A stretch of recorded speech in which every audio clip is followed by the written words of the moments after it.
Welcome to episode 20 of Japan Foundation's Pop Culture series. I'm Sokuyo Mio from Japan Foundation's New York office with my arts and culture team.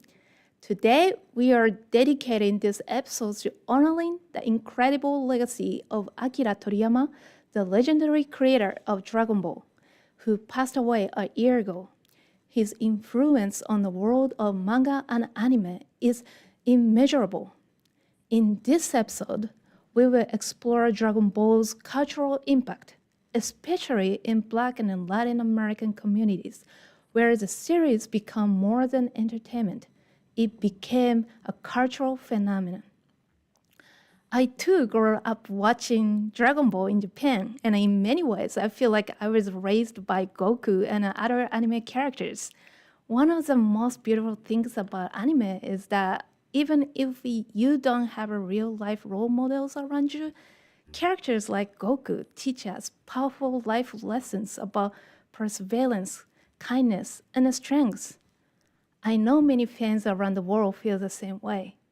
But what fascinates me is that every community has its own unique reasons for loving Dragon Ball. Today, we are highlighting the Black and Latin American communities to discuss Dragon Ball's global legacy and how it has helped shape identity and community. To explore this, we've invited four incredible experts to share their insights. First, we have Delek Padula, the world's leading Dragon Ball scholar. Yay! Hello. Hi! Thank you for having me. It's an honor to be here. Delek has authored 9 books exploring the culture, history, and the fandom of Dragon Ball, with over 28,000 copies sold in 4 languages. In 2003, he even trained with shaman monks in Beijing to learn Kung Fu. Delek helps fans deepen their understanding of Dragon Ball and embark on their own journeys of self-discovery. Today, he will give us a short presentation about the history of Dragon Ball and how Dragon Ball resonated with Black kids in the United States. Second, we have Dr. Dexter Thomas, an award-winning journalist and academic. Yay! What's up? He completed his PhD on Japanese hip hop at the Korean University and has explored Japanese pop culture in depth. He has produced documentaries for HBO and Vice, written for Wired and Guardian, and won multiple Emmy and Pulitzer Prizes with Los Angeles Times. In his presentation, he will share his insights on why many Black fans identify with Piccolo and explore the concept of Black coded characters. Our third speaker is Dani Fernandez. Hi. Hi. a writer, actress, and a director based in Los Angeles. Dani has hosted for E! News, Nerdist, and Disney, and has written for Warner Brothers and DC Comics. She also hosted 2 Dragon Ball focused podcasts that helped launch her career in Hollywood. In her presentation, she will share her personal connection with Dragon Ball as a Mexican-American kid growing up in the early 2000s. Our final speaker is Dr. Camilo Diaz-Pino, an associate professor of media and culture at West Chester University. Hi, everyone. Thanks for having me. He is an academic specializing in global media histories with an emphasis specifically on Latin American TV and the development of anime as a global media phenomenon. Today, he will give us a short presentation about Dragon Ball phenomenon in the broader Latin American region and explore why Dragon Ball holds such deep cultural significance there.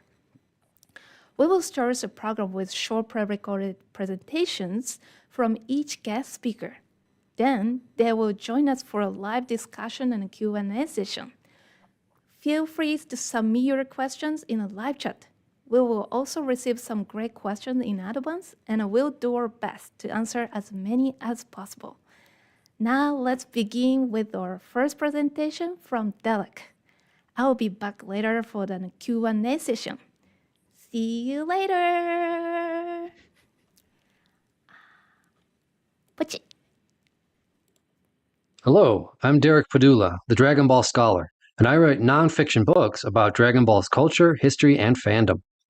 Welcome to my presentation, Dragon Ball, How Black Fans Found Themselves in This Anime.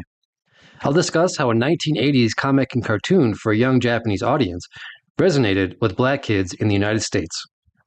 Here's a recap of Dragon Ball's history. According to the Japanese polling company Oricon, Dragon Ball is the world's most recognized anime and manga. Dragon Ball Chapter 1 was published on November 20th, 1984, so we are now celebrating its 40th anniversary. The manga has sold over 260 million volumes and was the best-selling young boys manga in history until One Piece surpassed it in 2008, but it remains at number 2. The anime adaptation has produced over 659 episodes. The Dragon Ball Z series is the most popular adaptation in the franchise, so fans use the acronym of DBZ to refer to the entire franchise. There are 21 theatrical films, 3 live-action films in Taiwan, Korea, and the US, over 120 video games, over 9,000 official pieces of merchandise, and it has hundreds of millions of fans. Dragon Ball continues to produce new content, such as the Dragon Ball Super manga and Dragon Ball Daima anime. Dragon Ball has earned over $24 billion in revenue. This year, Dragon Ball is once again Toei Animation's top revenue earner, surpassing One Piece. Dragon Ball inspired other manga authors to create their own series, such as Naruto, One Piece, Bleach, Toriko, Yu Yu Hakusho, and One Punch Man. Their authors are part of the Dragon Ball generation who grew up with the series. In 2024, Naruto's author, Masashi Kishimoto, commented on Dragon Ball's author by saying, "For me, Akira Toriyama is a god of manga and a god of salvation." In the US, it launched Funimation and was their first licensed series, making them a leader in anime production outside of Japan. Dragon Ball made anime a viable business in every country where it was localized, and played a role in Japan's Cool Japan soft power strategy. Its success shifted perceptions of anime from niche interest to mainstream appeal. Without Dragon Ball, many people wouldn't be anime fans today. Dragon Ball is a series that represents the cultures of the world and has in turn changed those cultures by altering the way people think and behave, from making friends, going on adventures, and persevering through hardships, or inspiring us to become artists, athletes, and follow our calling. It has even led to a religion based around the principles of the main character, called Gokuism. Who created Dragon Ball? Akira Toriyama was born on April 5, 1955, and passed away on March 1, 2024, at age 69. He was a product of his environment and grew up in a rural town in the 1960s and 70s. All of his works reflect his interests and personality, from silly jokes and lighthearted characters to his own cars and motorcycles, and his love for animals, Japanese superheroes, and giant movie monsters. Toriyama was inspired to write Dragon Ball by kung fu films and a trip to China in 1984. He was a huge fan of Jackie Chan's Drunken Master and Bruce Lee's Enter the Dragon. In a 2003 interview in the TV anime guide Dragon Ball Z Son Goku Densetsu Guidebook, Toriyama said that when Enter the Dragon came out, he saw it 3 times a day for 10 days straight. And, quote, "As a film I first saw during the emotional turmoil of adolescence, it influenced me greatly." In fact, he said the dragon of Dragon Ball was inspired by Enter the Dragon and the knockoff derivatives it inspired after Bruce Lee's death. Dragon Ball was also inspired by Journey to the West, a Chinese legend based on Buddhist and Taoist ideas, providing its storytelling framework and mythos of supernormal warriors that would later be seen in kung fu novels and films. Dragon Ball was written for 12-year-old boys, but the series attracted many female readers. About 30% of Weekly Shonen Jump's audience in Japan were girls, so millions of girls grew up with the series. Outside of Japan, My Business Analytics has shown that about 5% of fans are girls, but they're just as passionate about it because Dragon Ball is a series that crosses the gender divide. The series incorporates thousands of years of culture. Its global success is the result of how audiences relate to this culture and see themselves in it. While there is much more to discuss about Akira Toriyama and Dragon Ball's origins, let's explore another aspect of the series. Every black person loves DBZ. I often hear this generalization at anime conventions when I meet fans, especially from black fans who identify their love for the series with their racial identity. But is it true? Even asking the question about why black people in particular love DBZ assumes that black fans differ from white, Asian, or Latin fans. But the truth is that everyone loves Dragon Ball for similar reasons. as it embodies numerous positive aspects of anime. And above all else, Toriyama strived to create, quote, pure entertainment. And it's a fun series. So when people say Black people love DBZ, they're not referring to genetic factors. They're referring to the cultural, historical, and psychological overlap of the Black experience and Akira Toriyama's work. The secret behind the Black fandom lies in how their culture resonates with Dragon Ball's themes, making them more likely to appreciate it when they view it. The story in the US begins in the late 1960s and 70s with the Black Power movement, which advocated for racial pride, economic empowerment, and self-determination.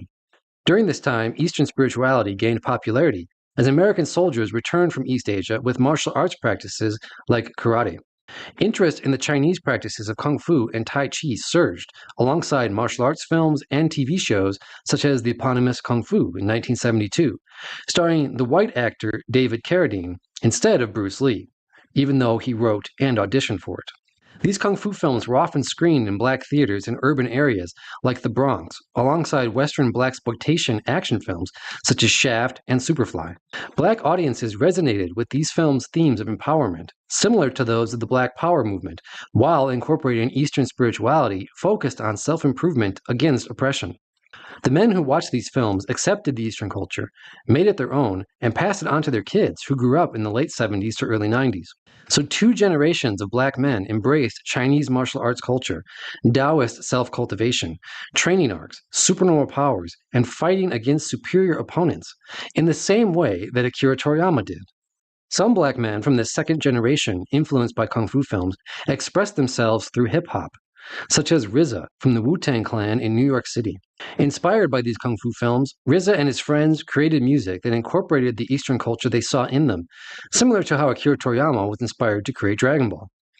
Co-founder GZA explains that their song The Mystery of Chess Boxing is a metaphor for life in the Black urban experience, where white people make the first move and Black people use Kung Fu to defend themselves and gain strength against oppression. Dragon Ball fans make a similar analogy with the Saiyans, who face oppression from the white tyrant Frieza. But through the Saiyans' cultural mythos of the legendary Super Saiyan and the martial arts training efforts of Goku and Vegeta, the last surviving Saiyans become so strong that they defeat their oppressor. The Wu-Tang's popularity spread these ideas to teens in the 90s and aughts who drew parallels between the Wu-Tang's music and DBZ. This included non-Black fans, and many of my friends and I watched DBZ after school while discussing these connections. They were especially noticeable at the time because a few of us were inspired by DBZ to start training in Kung Fu. So there was an overlap between martial arts training, listening to the music, and watching DBZ.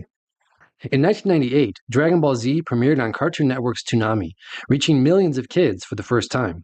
Toonami had pursued the English dub for 2 years prior to its debut, believing it would resonate with their primary demographic of Black youth.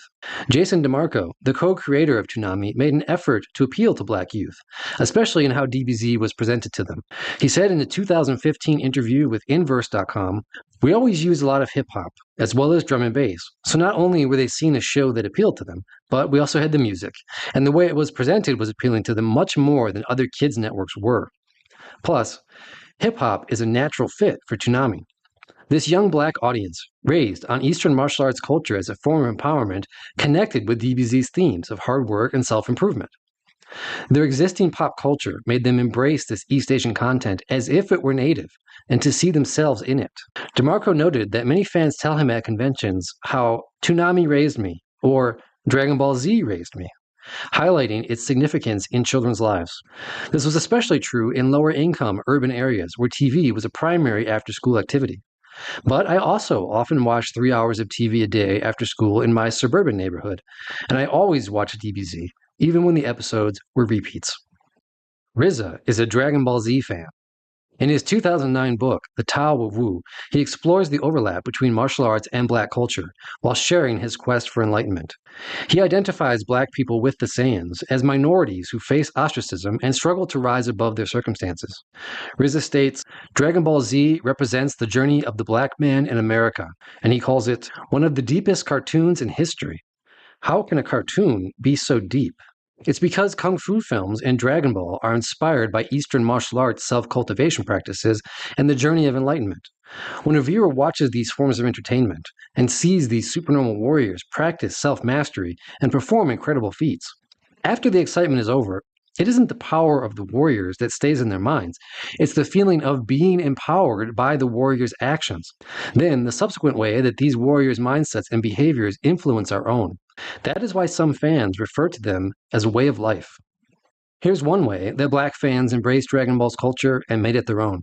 TheBlackGoku.com was created by a Black DBZ fan in the US to serve as a forum for other Black fans, and it showcased fan art of Black versions of Goku, Vegeta, Bulma, and other main characters. One example features a Black Majin Vegeta with a Wu-Tang Clan symbol on his forehead instead of the Majin M, and with a Super Saiyan blonde high-top fade. Let's discuss the music in Funimation's English dub, because it is also a reflection of Black culture. When Funimation adapted the series, they replaced the original Japanese soundtrack to appeal to Americans. At first, it featured a score akin to typical Western cartoon music, and then it shifted to electronic, synth, rock, and metal. In 2003, as DBZ concluded its run on Toonami while leading in the ratings, Funimation produced its sequel, Dragon Ball GT.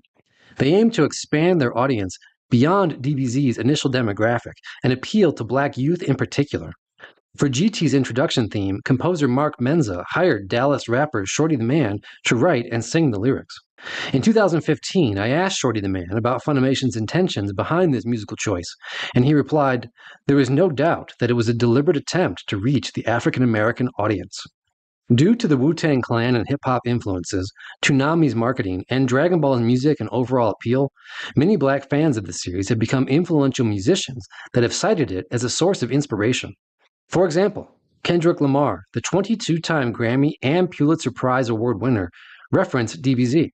When he received a beat that he could write lyrics to from his producer, Mustard, Lamar said, "When I heard the beat, I just felt like Goku or something."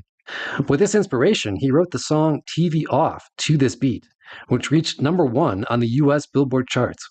Lamar then performed TV Off at the 2025 Super Bowl halftime show to a record audience of 133.7 million viewers. Dragon Ball has inspired many Black athletes, such as American sprinter Noah Lyles, who aspires to be as fast as Goku. After winning the 100-meter gold medal at the 2024 Paris Olympics with a world record of 9.784 seconds, he performed a Goku signature technique, the Kamehameha, while draped in the American flag. Before the race, he had the stadium play Goku's Ultra Instinct theme song from Dragon Ball Super. In 2019 and 21, he dyed his hair silver, like Ultra Instinct, to psych himself up for the race. And he's also performed Goku's Spirit Bomb gesture on the track to gather energy from fans in the stadium and around the world. Black people love DBZ because they see reflections of their history and humanity in it. That's on top of everything else that everyone loves about it. Dragon Ball was not made in Japan for Black people, but Black people made it theirs by relating it to their culture. This combined with an effort by Toonami to use DBZ to appeal to Black youth. And the more they loved it, the more Funimation's official production was catered toward them. But as DBZ's original run and marketing efforts have ended, will new generations of Black fans continue to embrace it? Dragon Ball unites fans worldwide through a shared appreciation of Akira Toriyama's creation. We keep Dragon Ball's culture alive by accepting, transforming, and sharing it with others. New Dragon Ball content will continue to be released in Akira Toriyama's absence, introducing this culture to new fans for years to come. So this cycle will continue, and this is what will ensure that Dragon Ball and Akira Toriyama's legacy are forever.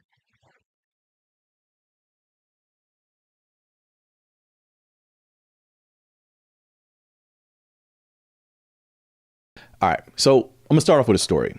It's the late 2000s and I'm hanging out with my friends. And for some reason, we're talking about cartoons. And I just casually mentioned that Skeeter in the cartoon Doug is Black. And they say, wait, what? And I say, yeah, you know, he's Black. Kind of like Piccolo is Black. He's not Black, but he is. He's Black. And maybe it's relevant also that everyone else in the room but me is white. And it's like the room stops and everyone is confused. And they say, wait, you're making this up. And I say, no, hold on. Of course he is. And I get on my phone and I call my friend Brian, just the first black person who shows up in my phone book. And I put him on my speakerphone and I say, yo, Brian. And he says, what? And I say, yo, what race is Skeeter and Doug? And he says, Skeeter? Oh, Skeeter, he's black, like Piccolo. My friends are completely lost. They're like, how did you two come up with this independently? And we're still on speakerphone and we're saying, how did y'all not know this? So let me just clear this up first. I do know and I am aware that Piccolo is not actually black and that Akira Toriyama did not intend for him to be. First off, Piccolo is not human. Canonically, he comes from the planet Namek. So this is something that isn't totally obvious in English, but a Japanese person would understand that planet name as a kind of play on words, because Nameku sounds like Namekuji, which means slug, and slugs are, of course, green. So Piccolo's not only green, but he's also not a human being, and so he wouldn't fit in any kind of racial categorization, especially that an American would think of. And plus, when the anime wants the audience to understand that someone's supposed to be black, it makes it pretty obvious. One example is this character right here. In the English version, his name is Staff Officer Black, but in the Japanese version of the anime, he's literally called Black Sambo. So Sambo's kind of a pun, but for the audience, it's pretty obvious what the meaning is. So Sambo is a reference to a popular character from a kid's book called Chibukuro Sambo, or Little Black Sambo, that actually it got so controversial in Japan that in 1988, publishers stopped selling the books for a while. But this happened months after the manga debut of probably the most obvious character in this conversation, Mr. Popo. And this character actually looks like Sambo. Bright red lips, no features in the face, pitch black skin. He has one tooth, and in English he has this weird voice, but in Japanese it's even worse, and he basically talks like a baby, or at least someone who doesn't have good command of the language. Sure, he's powerful, but the base design is primarily pulling from a long tradition of how black people are depicted in Japanese popular media, which is in turn based on how black people are depicted in American media. And I only bring these characters up, again, to illustrate the fact that if people were looking for a black character in Dragon Ball, it's right there. So this Piccolo thing is kind of a strange phenomenon. Now, not all Japanese anime is like this. So say, for example, look at Cowboy Bebop, which is interested in depicting black people in the future as full people. In Dragon Ball, there just isn't any evidence that that was a priority. Doesn't mean anyone needs to be offended, doesn't mean the original creator is a bad person. It just means that of all the innovative things that Dragon Ball did, avoiding well-known racist stereotypes wasn't one of them. So what's happening here? Why do a lot of us claim Piccolo, but basically act like Popo doesn't exist? Here's another way to ask it. In just about any hero story, and that's what Dragon Ball is, a hero story, you're supposed to identify with the main hero character. In this case, it's Goku. And it isn't that black people dislike Goku, far from it, but everyone's claiming a side character. Why? So if you ask someone why they feel like Piccolo is black, they'll mostly tell you that it's just vibes. But what are these vibes? They might say that he's cool, that he's quiet, that he's loyal, that he has a head wrap, that he stepped up to be a father for Gohan, that he has an attitude, but none of this is really specific to a black American experience. So let's break it down. Piccolo is a different color. Yes, let's start there. He's also strong, but he's not as strong as Goku. And from the start, he's a side character. He may start as a villain who just wants to kill Goku, but Piccolo ends up joining him. And for most of the saga, he's part of the team.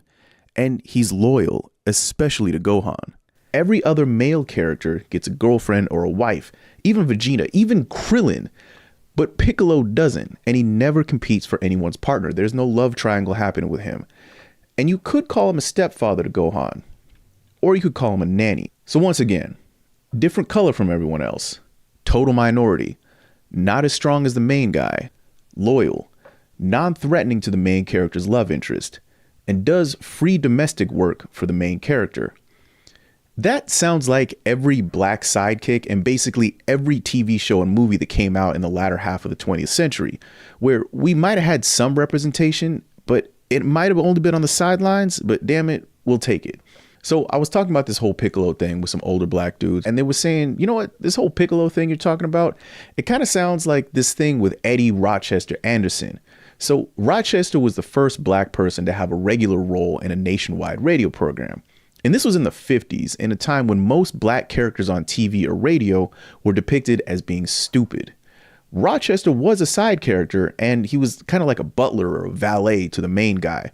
And he did have some stereotypical characteristics, but he was clever. Looks like you're not entertaining anybody.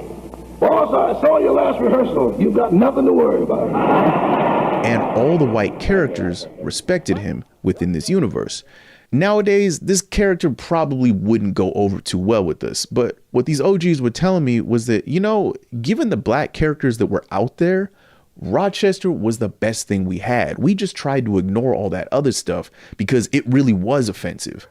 We just focused on Rochester. That was our guy. And I think maybe that's what happened with Piccolo, that we see Popo and we know exactly what that is, that basically is supposed to be us. But collectively, we've decided to just reject it. We know that we're somewhere in this picture, but we've decided that we're right here. So let's go a little bit deeper though. Why are we looking for a black character? Or maybe more specifically, why are we able to find a black character when a lot of non-black people aren't? Again, I have to stress this, that I know this is a joke.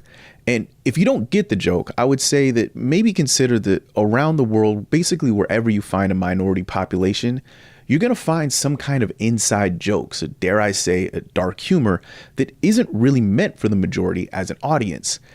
This is a kind of humor that doesn't really just come from one person. It kind of emerges from the ether.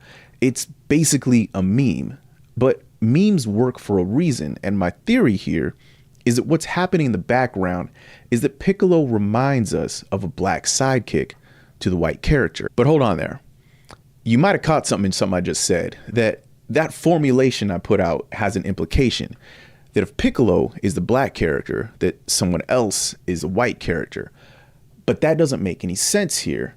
So there's a phenomenon in which we unconsciously make assumptions about faces. So look at this happy face. It's a normal happy face. Without some kind of markers, we assume that it is quote unquote normal. Like it can't be Asian because it doesn't have slanted eyes, and it can't be black because the skin isn't colored in and it doesn't have curly hair or big lips. It can't be a woman because there's no long hair and no dress. It's just normal, default. For an American, normal is a white man. That's our default. But default for a Japanese kid is Japanese. It's even more ambiguous because Dragon Ball itself is riffing on an old Chinese story called Journey to the West. And a lot of the character names like Shendon, that's Chinese, or at least Japanese pronunciation of Chinese. And then Tenshinhan, that's the name of a dish that you get at a Chinese restaurant. China and Japan have a, shall we say, complicated history. But in this case, Japanese kids would have felt kind of an exotic Chinese vibe from the whole show, especially at the beginning. And unlike the black vibes that we get, those vibes are intentional. This isn't to say that a Japanese kid in the 80s would have told you that, oh, Goku is Chinese, but they definitely would not have said that he was a white American.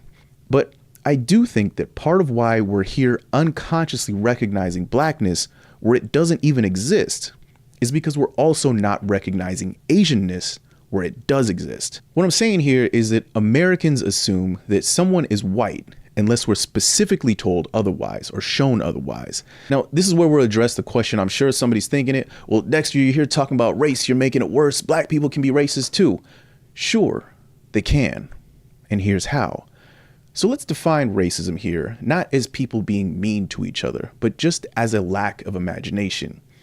If you have trouble conceiving of a world in which white people are not the center, then we could call that racism. You could call that white supremacy if you like, or you could call it a kind of white centricism. So what I'm arguing here is that Piccolo's reception among some people is a symptom of this. It's a symptom of the fact that Black Americans, because of the society that we grew up in, have inherited the same ideas that the rest of the country has. The idea that normal is white, and that if you're not that, you might be a literal alien. So from the standpoint of what Akira Toriyama was actually going for, people who unconsciously got black vibes from Piccolo, maybe we're just recognizing an incorrect pattern. If this was ChatGPT, we might call this hallucinating. Or you could say that we're making good predictions, but it's based on bad data. So what about non-black people? Is it only black people who could pick up on these vibes? I don't think so. So let's go back to the original airing of the show in America. Episode 121, Welcome Back Goku, from after Trunks defeated Frieza. So Gohan walks up to Piccolo and says this. Well, when Dende and the other Nameks left to resettle on that new planet, you could have gone with them. I was wondering why you chose to stay here with us. They're your people. Well, I might join them someday. But for now, I feel like my mission is here on Earth. Sometimes connections between people run deeper than where they're from or what color skin they have. None of this is in the original Japanese. The American localizers rewrote this section and made that whole part up. And this aired back in September of 2000, way before all those memes. I don't think this happened because it was a writer's room full of black people. The writers probably just intuited something, that if someone's a different color, then they might feel left out because people treat them differently. And instead, we should make them feel at home. This is a great lesson for kids. It's not a bad thing. It's a great thing. But I think there is something kind of American about the way that they go about it. So is Piccolo black? Maybe that's the wrong question. Maybe we could ask if Piccolo shares anything with the black experience in America. So during slavery, people were brought from different cultures and different tribes and different languages. They didn't call themselves black. They got here and other people called them that. So if we can define the black experience partially as the experience of constantly having other people put labels on you and decide who you are, regardless of where you came from, regardless of your actual origins, then sure, maybe there's something to it.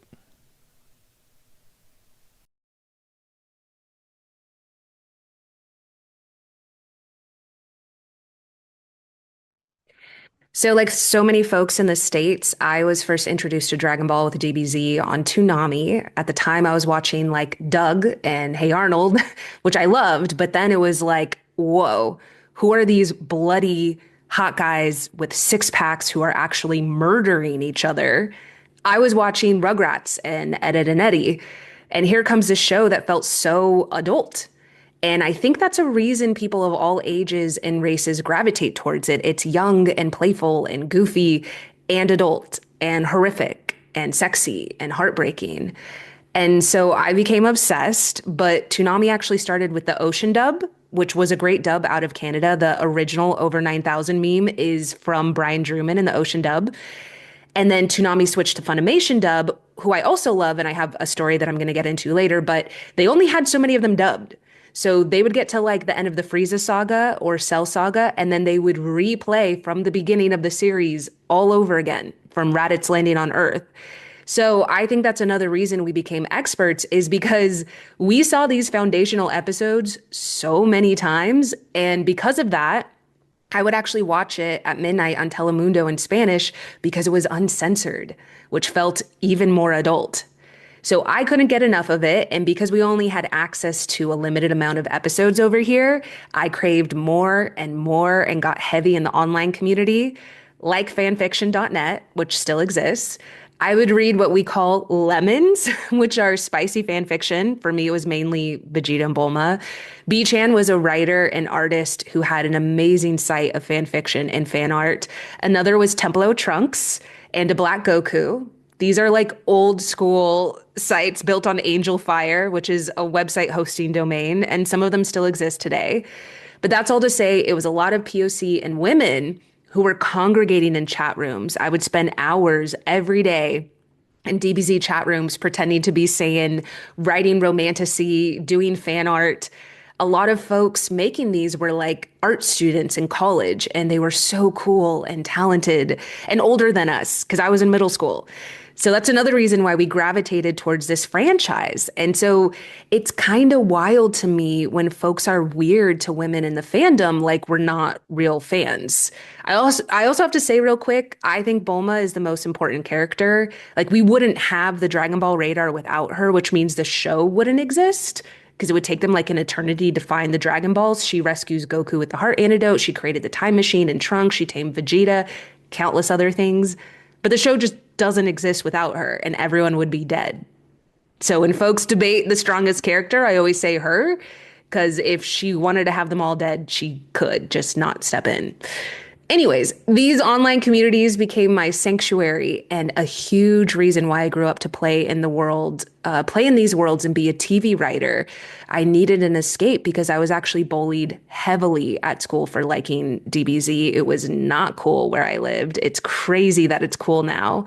I grew up in Southern California and Texas in the aughts. And in both places, for me, folks were watching like MTV and Comedy Central.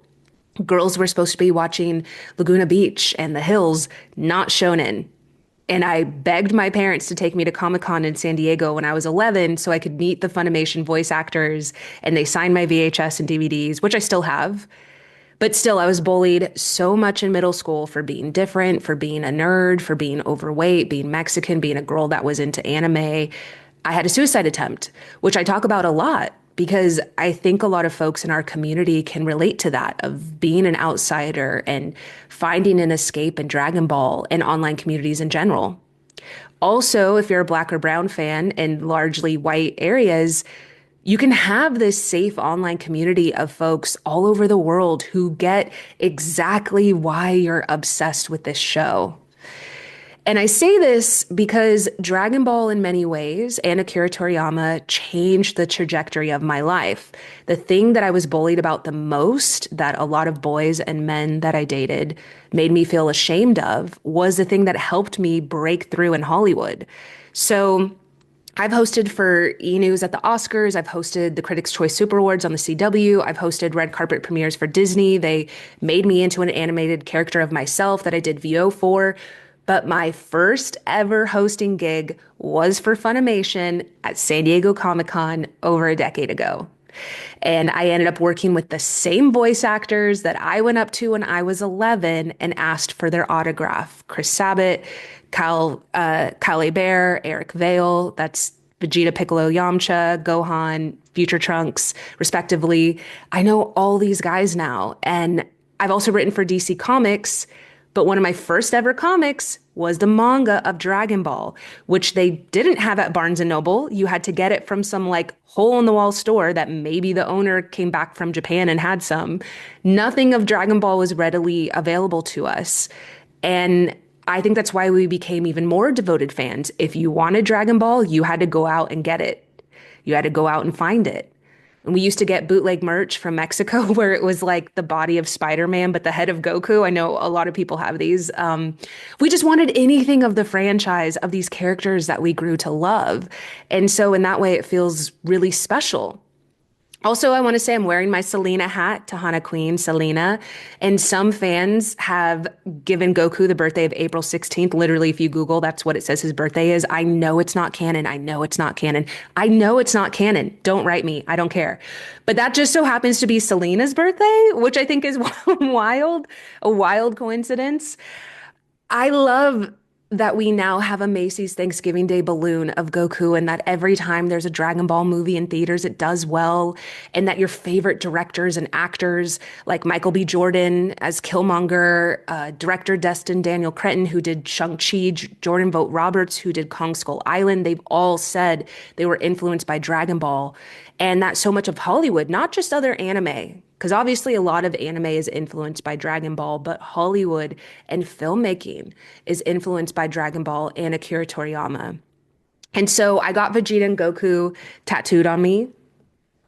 I wanted something that I would always love, and I'm definitely not tattooing a man's name on me. We might break up, but these guys I've loved since I was little, and it's just such a middle finger to everyone who tried to make me feel small.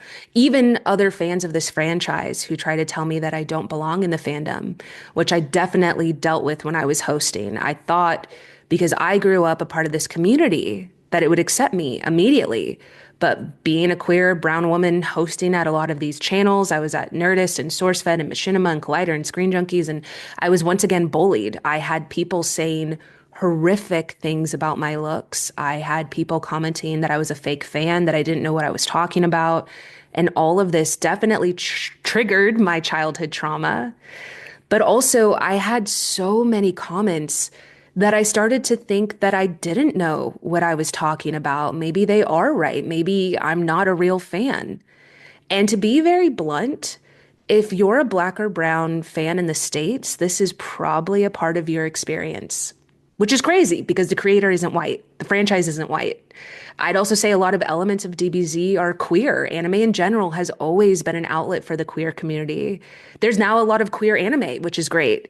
But also, have you seen the Ginyu Force? I mean, you're not about to sit here and tell me that Frieza isn't a petty queen. Like that's a gay Scorpio who vacations in Palm Springs. Be so for real right now. But even making jokes like that are so triggering because Dragon Ball is a part of folks' identity. Anytime I make jokes about it, it's like I'm not allowed to make jokes about the thing I devoted my life to that I have tattooed on me. And yet, when it comes to us or our Black and brown identity in this fandom, it's gatekept. And I can say this as an artist. Once you make a piece of art and you put it out into the world, it's not just yours anymore. This franchise belongs to all of us, and I think that's really beautiful. I really hope my story helps you double down about your own authenticity. All of us on this panel have made big career moves because of this franchise. And I hope me being bullied and still staying steadfast in my authenticity and having it come back and pay off in huge ways helps you feel that you can too. In conclusion, I know I'm wearing Goku colors, but everyone knows that I'm a Vegeta girl at heart, and I would like that to go on the record, please. Thank you. Hello, everyone. First of all, thank you so much for having me. And having been there at the planning stages, I know that the other people presenting are going to say some brilliant stuff, so I hope I can live up to it. My name is Dr. Camilo Diaz-Pino. I'm a Chilean, represent, and I'm an academic with a specialization in global media histories with an emphasis specifically on Latin American TV and the development of anime as a global media phenomenon. So I'm here to give a big picture perspective of the Dragon Ball phenomenon in the broader Latin American region from mostly an industrial and cultural studies point of view. First of all, then, in order to understand why Latin America loves the Dragon Ball franchise so much, we have to think about it as just one part of anime's bigger history in the region. We should keep in mind, for instance, that Latin America is on the one hand a big, complicated mediascape with lots of independent national TV systems, while on the other, most of the region does indeed share a language. And so once a piece of media finds success in one Latin American country, it can really quickly become a huge regional phenomenon.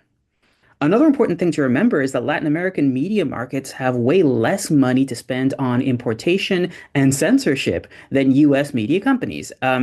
This matters because what we'll notice is that Latin American dubs of anime end up spending way less energy in trying to make these imports fit the existing cultural landscape. They tend to leave in things like nudity, blood, and yes, also the onigiri. We can thus compare the Latin American media market to that of the US, which for its part has a lot of money to spend on local production and a huge local audience to pay for it all. This means that the US can both make enough media for itself and sell its products overseas really cheaply, in fact, often undercutting the cost of local production in other countries. This is one of the reasons that US media is actually so well known around the world. Anime has had actually a really similar profile.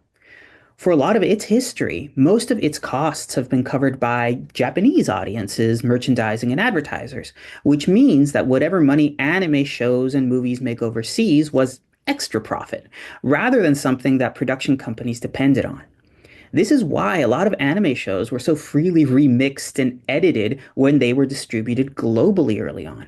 Think about stuff like Gatchaman or like the multiple shows that became the Robotech franchise. Latin America, for its part, has historically been in a very different position, especially when it comes to animation and kids media. In these areas, Latin America is a net importer, with most of its children's media, in fact, coming from overseas. As a consequence, Latin American pop culture has been really cosmopolitan, actually, with culture coming in from all over the world. As early as the 60s and 70s, Latin American kids, yes, were watching shows from the US, but also Australia and Japan. For example, one of the first manga adaptations to make it to the region via Mexico was the live-action version of Princess Comet, or Señorita Cometa, in the early 1970s. Other early Japanese media phenomena in the region include Heidi, which itself was a huge deal in the 1970s and 80s, as well as Marco 3000 Leagues in Search of Mother. And in the early 1990s, we got Captain Tsubasa, which was given the name Supercampeones in the Mexican Spanish dub. All of this is to say that by the time Dragon Ball Z arrived, anime was already a pretty well-established part of everyday life in Latin America. Certainly more so than the US and other more self-sustaining animation mediascapes, where its popularity was more in the realm of cult media and nerd culture rather than in Latin America, where it was just culture. What really made Dragon Ball Z pop off, though, in Latin America was its timing. In the early 1990s, the Mexican TV system in particular was going through a huge shift as it suddenly saw the birth of its second commercial TV network, TV Azteca. Like any new network, TV Azteca was looking to make an impact, and like Fox TV in the United States right around that same time with shows like The Simpsons or Married with Children, TV Azteca wanted to do so with splashy, spectacular content. Unlike the US-based Fox, though, they didn't really have the budget for original animated content. So, well, what did they do? Well, the thing is, the independent stations that TV Azteca was buying up in 1993 to build its own infrastructure used to belong to the Mexican government. And among these, it inherited an imported anime series that had been tucked away at the 6 a.m. time slot on Channel 13, Los Caballeros del Zodiaco, otherwise known as Saint Seiya. For those unfamiliar, Saint Seiya is a shonen battle anime with loads of characters, unique powers, high stakes, and lots of drama. Sound familiar? Well, it never got quite as mainstream in the English-speaking world, but Saint Seiya proved really successful in Mexico and the rest of Latin America. It almost immediately became the flagship show of TV Azteca's new children's lineup in 1993, and it dominated the kids' TV ratings. It worked so well that Mexico's previously dominant network, Televisa, had to play catch-up somewhat, initiating what the fandom now calls Mexico's 1990s anime war. Both channels attempted to up the ante and bring in new Japanese series to address this sudden taste for shonen and, to a lesser extent, shoujo action anime. This cemented a new period of anime viewership in the region, less family-oriented, more merchandisable, more toyetic or toy-centered, and of course more attractive then as a media commodity for advertisers. At the height of this conflict, in came Televisa, the old established channel, with Dragon Ball Z in 1997, just a handful of months after the English Funimation dub had begun airing in the US. And to say Dragon Ball Z was similarly successful in Latin America would be a huge understatement. Dragon Ball Z and the Dragon Ball universe would end up transcending anime fandom, generational media consumption habits, and even kids' media as a whole in Latin America. Dragon Ball feels as broadly Latin American as El Chavo del Ocho or 31 Minutos. Since it started airing in Mexico, it was only off the air on its original network between the years 2000 and 2003, in fact. Public squares in Mexico, Peru, and a variety of other locations throughout the region screen Dragon Ball releases to this day in public to audiences of thousands. And while I'm sure many of you have seen the Mexican Goku taqueria, there's also the way these characters and settings pop up in sports, music, street art, and really everywhere in public life. Back in 2011, in fact, Goku and Frieza were even employed to advertise and structure a massive student protest in Chile targeting the debt-ridden and widely privatized university education system there. For this protest, the organizers built a massive Genki Dama, what we in the States might call a spirit bomb, but which kept its original name, as with so many other terms, in the Spanish version, symbolizing the need then to collectively organize and lend power to the movement for the sake of public good. For me, this protest is really indicative of the pervasiveness of Dragon Ball as an aspect not just of Latin American fan culture or kids culture, but just culture. These protesters could take for granted that the public would understand and could coherently participate in this performance, and they even brought in Goku and Frieza's Mexican dub actors to lend their voices to the performance itself, cementing this then as something that they felt was, well, theirs rather than just a media import. In my own perspective, then, that's the key takeaway here, and the pending question. How and why do these stories, characters, and settings transcend media culture to become popular culture?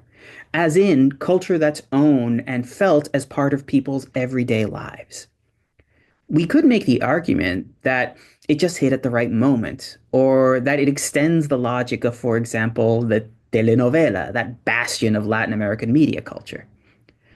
By the same token, though, we could claim that anime broadly and Dragon Ball specifically also opened the door for Latin American embracing of K-drama or K-pop or Turkish drama and even Indian media more recently. But beyond that, I think it also speaks to a broader Latin American public that because it has been import dependent and because its media industries likewise are more transition points than just the beginnings of things, was always open to a broader world as well, and capable of connecting to any good story, no matter where it came from. That being said, I do have my opinions, and I'm happy to discuss this further either with our panelists or with the public at large. The question, right, of this massive popularity and impact is one that's really too big to answer in one video. So I welcome your opinions. Thanks very much.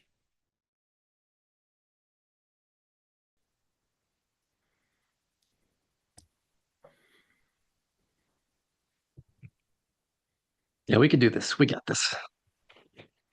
We're Dragon Ball fans. We can do anything.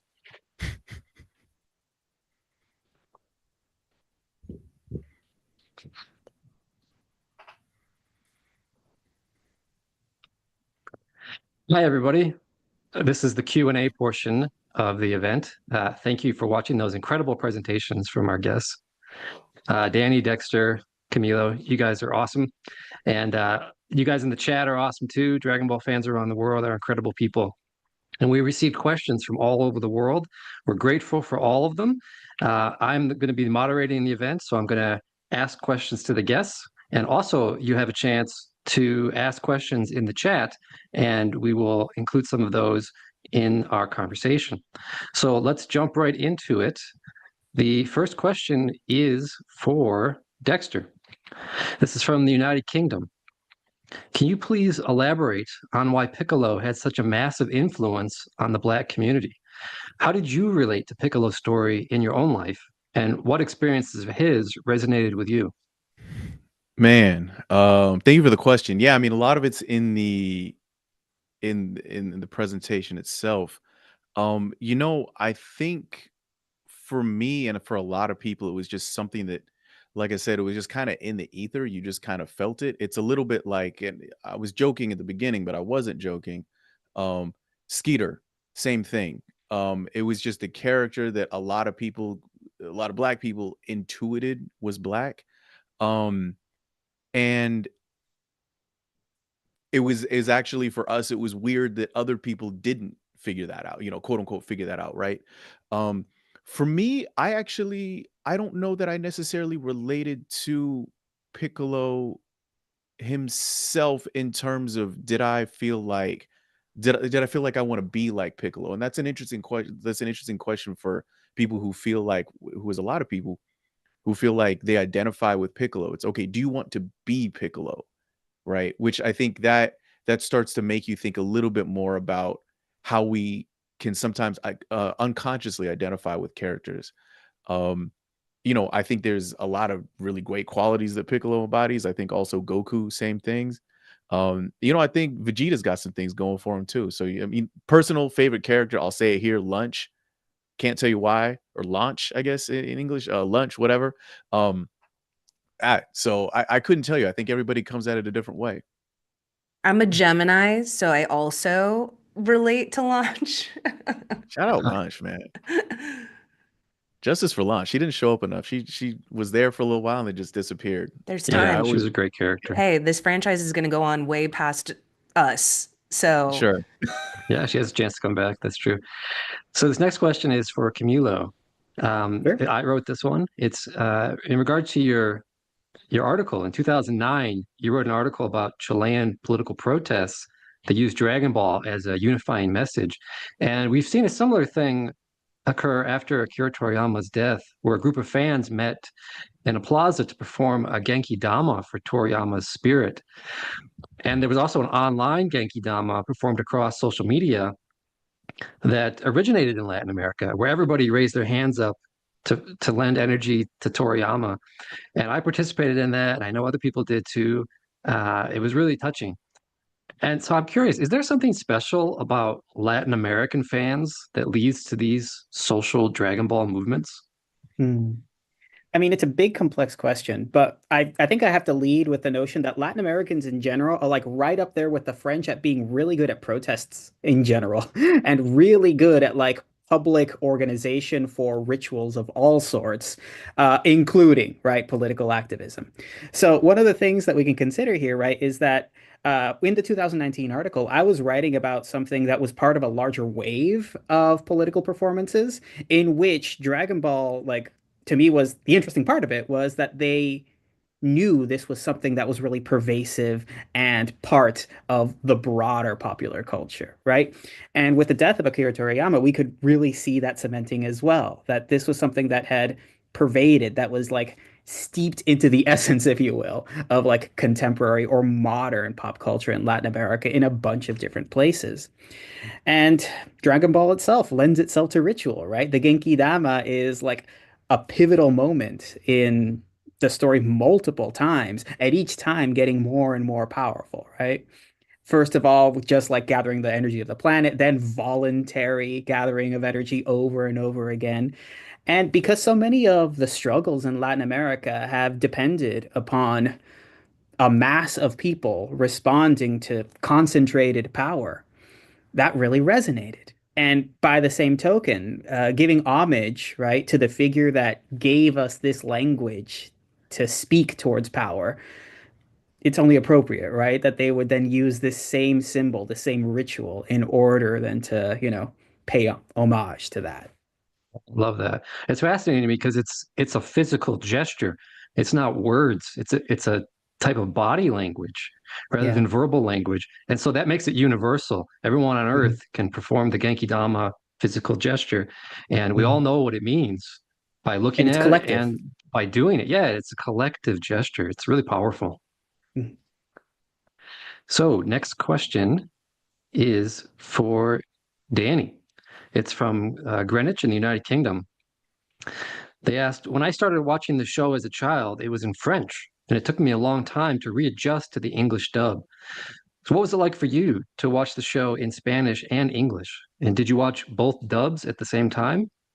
Yeah, I did, just because the Spanish dub had more access and was uncensored, like we said.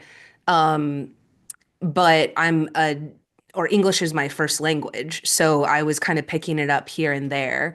Honestly, my family would speak Spanish when they didn't want us to know what they were talking about.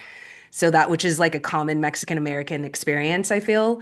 So, it felt like a secretive thing that I was doing, because I also remember that it would come on, at least when I could watch it, at midnight. So yeah, it was uncensored. And I think even then, even when it was on Toonami, I don't know if other people relate to this, but I feel like our parents didn't know what we were watching. Like, oh, it's just another cartoon. And then we all know, like, obviously it's not just another cartoon, and it's very adult. And I think that's what we gravitated towards. So, but yeah, it felt like a secret, like, thing that was just mine. And I also felt like I knew more than the other kids because they would still be stuck on like Namek or something. That's also why I would a lot of those sites that we named, they would have images and clips where we're like, whoa, what, you know. And you remember also they would have fan art and it would be like Super Saiyan 10 or something. Like it would be something insane that they would, like, you know, that was way before AI. So it was people like drawing like the most hair off of someone that they possibly could. But anyway, some of those images were real, of like, whoa, who's Boo? Who is this? Like, you know, so it was kind of funny to have like 1 foot in and 1 foot out of like not fully knowing what was going on.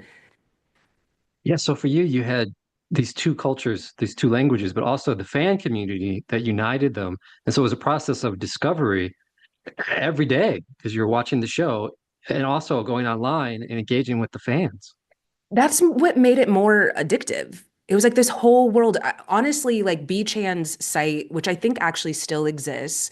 So she did fan art and fan fiction. She had a chat room, and there would have to be at least every day like 50 to 100 of us in there, which is kind of crazy that we all like found this chat room and then would be in there. And I was like a Saiyan named Tara or something, and we would be role playing when I was like 12 and 13. And so I know a lot of people would go into like AOL Instant Messenger rooms and stuff like that. And that was our kind of like room. Yeah, so it kind of made it more addicting because I would go home and like get to play with my friends online in other worlds or in other, countries and stuff. That's great. Dexter, this is a question that I wrote based off your work. You talk a lot about what makes Japanese pop culture cool. So I'm curious, how is Dragon Ball cool, and what makes it cool to non-Japanese? Is it a cultural thing, like a Japanese thing, or an American thing, or can you please elaborate on that? Yeah, I mean, woof. I mean, those, yeah. So I've taught an entire class, legit, just called the last one was it, well, they one at UCR, one at UCLA, called Why is Japan So Cool? So this is something I think about a lot. And there's a lot of twists and turns in there. But I think one of the things actually it connects to what some of what you were talking about with kung fu films in the 70s is it's an alternative it's an alternative, right? And it's an alternative vision of what a potential present could be.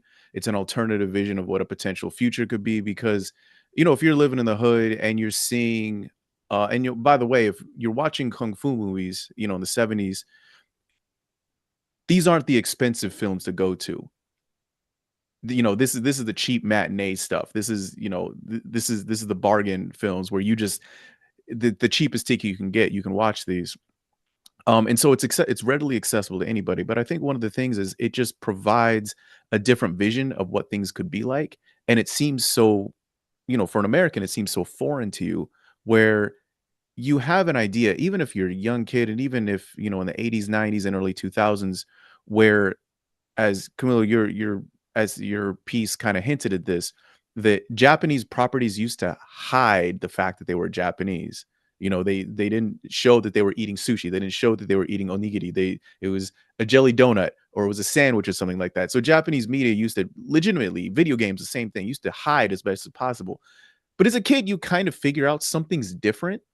And the idea that there is something different out there that is also interesting, that's also, it seems positive, it seems fun, that maybe there's something in there for you if you don't feel like there's a place for you right where you live at home. And so I think that's one of the things that can draw a lot of people to it. There's a whole lot to be said about hip hop, which we could touch on later, but I think that's a first step, that it represents something that is edgy, something that feels like you're not really supposed to have access to it, but somehow it works for you. And I think that is, one of the fundamentals of cool is that you're not really supposed to have access to this, but you do. And it's insider information. And I think that's one of the first steps, not all of it, but it's a first step. Right. What I loved about your answer is that it went beyond the typical action, explosions, screaming, punching people in the face. You're talking about how people relate to it and how they identify with it. And I think that really is the heart of what makes Dragon Ball so successful. Because yes, it is the world's #1 action anime and manga. And it does have planets exploding and all this incredible stuff. But there are lots of shows that have tons of action, and they're not all Right. as successful as Dragon Ball. So you really have to ask, why is Dragon Ball so successful? And I think it's the culture and the way Toriyama writes that speaks to our humanity. And there's a lot more to it than that superficial level. I think so. Yeah. So this is a question for Camilo and Dexter. It's from Brooklyn. So they say, I never liked Superman, but I loved Dragon Ball, and I watched it every day after Catholic school. Maybe this was because American cartoons often featured a lone protagonist, such as Batman or Superman, whereas Dragon Ball revolved around a cast of characters who worked together to achieve their goals. Is there a contrast to draw between the individualism of American society and the collectivism of Japanese society? Or can the Dragon Warriors be just as individualistic as some of the American superheroes? Dexter, why don't you start? Yeah, I mean, I don't know that I would necessarily connect a sort of collectivism, collectivism society, individual society. I mean, if you want to look at truly the longest running manga in the history of manga, we're talking about Golgo 13. And Golgo 13 is just imagine James Bond, except he doesn't follow laws. And instead of like saving the UK, he just kills people for money. That's Golgo 13. That's basically it. Phenomenally interesting manga and not super well known outside of Japan, but it's really, really popular. But Japan is Japanese society is also just as interested in lone wolf type stories as Americans are. We got cowboy stories, they got Golgo, we got our stuff, they got samurai stuff, Zatoichi, you could go on and on. And so I don't know that I would necessarily connect it, but I do think, sometimes for some people, a story about a group of people moving as one is more interesting. You know what I mean? Some people like Superman by himself. Some people like the Justice League. Some people just want to see Wolverine. Some people want to see the whole Marvel. I'm getting out of my depth here because I don't watch a whole lot of Marvel stuff, but you dig what I'm saying. There is really something for everybody, and it's not necessarily limited to a particular culture, I think. Yeah. And adding to that, and this is actually a point that in the chat ARH Plus made, which I agree with entirely, and which we can extend, right? As they say, Goku and friends grew up, got married, had kids. That was so different from the typical kid-oriented cartoons and the same time slot. I agree with that entirely. And to that, and as previous mentions in the chat have made as well, Dragon Ball Z is a telenovela. It's a multi-generational, multi-family saga. And I'm going to level with all of you. The part that got me most excited in all of Dragon Ball was seeing Baby Trunks. Because it's oh, these characters they're getting together and they're having their drama amidst all this, interplanetary conflict. And they have to learn to get along with each other, and they're changing, they're growing up, not always for the better. They're fighting with each other. They don't see each other for months or years on end. And that, again, it's not necessarily collectivism in a cultural or political sense, but rather in a narrative and thematic sense that I think is really valuable to that. While at the same time agreeing entirely with you, Dexter, on that sort of that interplay, right? That individualist stories can really also, be popular wherever. And Dragon Ball has that tension, right? On the one hand, yes, it's all of them, but on the other, it's Goku. In fact, they couldn't get rid of Goku. They tried to put Gohan in the center, and it didn't work, right? Goku had to come back, and then Goku had to be the kid again, right? So I agree. So I was just gonna hop in and say I totally agree that the slice of life, or honestly, a lot of the fan fiction I would read was I loved the filler episodes. The filler. I was what are they doing in their personal lives? I want to see that. So that just shows how much we love these characters, that when they're not fighting, which is a lot of it, we want to see what the rest of their lives are. Oh my gosh, Gohan dating? Yes. Show me his personal life when he has to go to school, and who is this? Yeah, I that's just because we love them so much that we also grew up watching Goku grow up as we are growing up. That's a really good point that they made. Yeah, absolutely. You nailed that one. Danny, this is from Brooklyn, New York. They said, as a kid, I was made fun of and laughed at for liking shows such as Dragon Ball.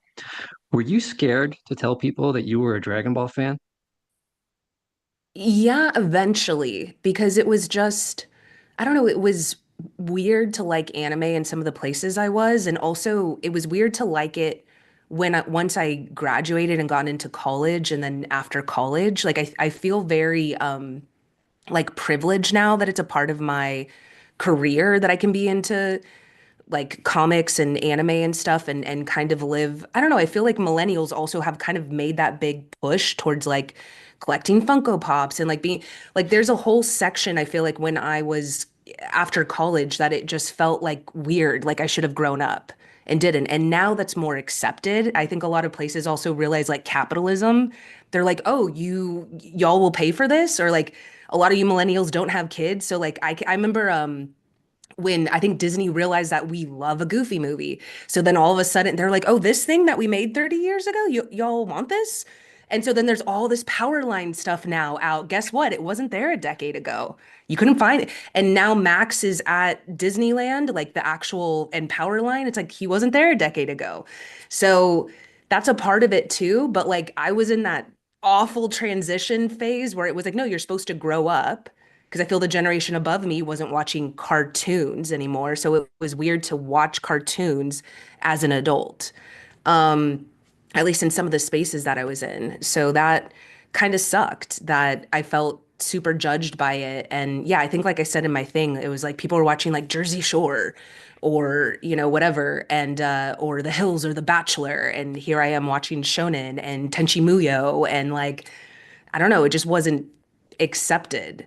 But I do have to say, I'm not one of those people that's like, I don't want to gatekeep Dragon Ball. That's how much I love it. That's why I said, like, I get excited telling people about this, like, join us over here. I know it was really hard for me as I was going through, but like, as I was growing up to be a fan, but I am excited. Like when we got our Macy's Thanksgiving Day balloon, I felt like, oh, we did that. You know, that was us. We did that, you know, because it's like Spider-Man and Snoopy and Goku. You know, so I feel like all of us collectively are like, pay attention. We want more. We want this to be like, we want more movies in theaters. That's a huge thing. Having a theater experience in American cinema of it competing. I remember it came out, I think one of them came out when Aquaman came out, one of the Dragon Ball movies. So anyways, it's like, yeah, I love having that collective mainstream. I don't mind that it's mainstream, I guess, because I came from when it wasn't.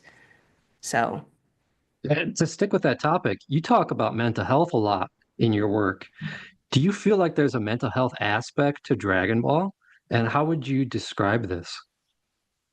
yeah, in multiple ways. Like obviously, I think I've seen so many comments about people who said like they got into fitness, like they started working out and stuff, and that can really truly help your mental health, and serotonin levels and all of that. And then I think obviously there's something about Goku's like hope.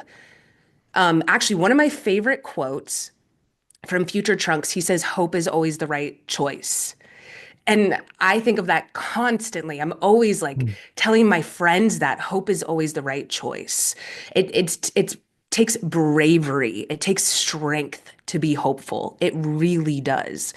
And so I think Goku is kind of seen as like delusional or, you know, dumb, and yet like trusting someone, like the faith that he has in humanity, you know, that's actually tough to do. And he's lost his life multiple times for giving people another shot. But like having hope in the darkest of circumstance. When I think of Future Trunks' timeline, I'm like, please give him a break. No one has more trauma than that man. Like even when we're like, please, I thought you were doing well. So yeah, I think of that a lot, is like the choosing to have hope, choosing to believe in people, choosing to believe in yourself. And of course, like I said, that I also think like Goku doesn't take himself too seriously.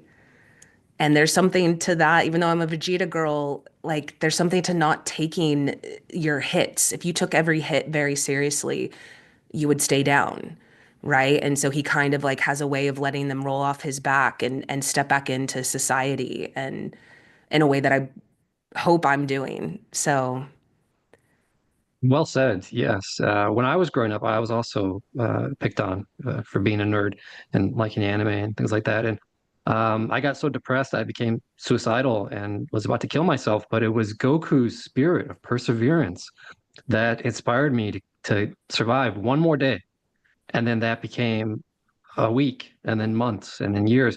And then I ended up traveling to China and training with the Shaolin monks because of Dragon Ball, and studying, Chinese philosophy and culture and meditation. And it changed my entire life. Toriyama's work saved my life. Goku saved my life. yeah. So that mental health aspect is profound. And that's why I think it goes beyond the punching and the screaming. There's a real heart to it, Yeah. and I think that's especially true for people who felt ostracized. Maybe you're part of a minority group, or you just weren't the cool kid in school, or whatever it was. Dragon Ball spoke to you in a way that could be the refuge that you needed for whatever you were going through, and to give you that hope, to allow you to persevere through that hardship. So Akira Toriyama saved a lot of people, and he transformed the world. I think of it, I would equate it to like, you know how Sesame Street is for everyone? That's how I feel about Goku. Goku kind of like, if you want, like, he would give you a hug, right? Like, he's kind of like a safe spot. I can't speak for all the characters in Dragon Ball, but like, he's that, he reminds me, of like Big Bird. Goku is like Big Bird in some ways, where it's like, he's always going to believe in you. He does. He just, you know, has faith in people and doesn't judge. And so, and so I think he was our Japanese, you know, Big Bird. Same color hair too. True. Dexter, Camila, would you like to add anything to this topic?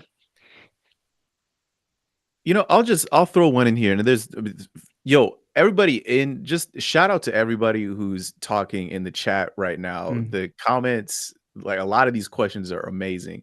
Please keep it coming. We appreciate it truly, truly a lot. I want to address a couple things in here, but also address one of the things you were talking about in terms of the nerd stuff, right? One thing that we have to realize in terms of why has Dragon Ball, why is anime, and why is a lot of these other things permeated hip hop? It's what we have to realize is the people who actually set the tone for a lot of rap music. It's not necessarily the rappers, it's the producers. And producers meaning the beat makers.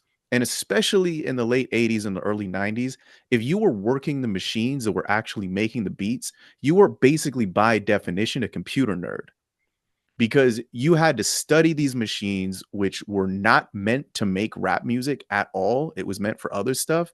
And so if you're making techno, if you're making rap music, you're doing these things, you're basically getting in with, you know, you're learning software, you're learning hardware, and you're also more prone to or susceptible. I don't want to say the word susceptible, but you know, you were more prone to be into, you know, quote unquote nerd stuff. And anime at that time was that. And because you are a producer, you're working with 10, 20, sometimes different rappers. Who is the person who really talks about Dragon Ball and Wu-Tang?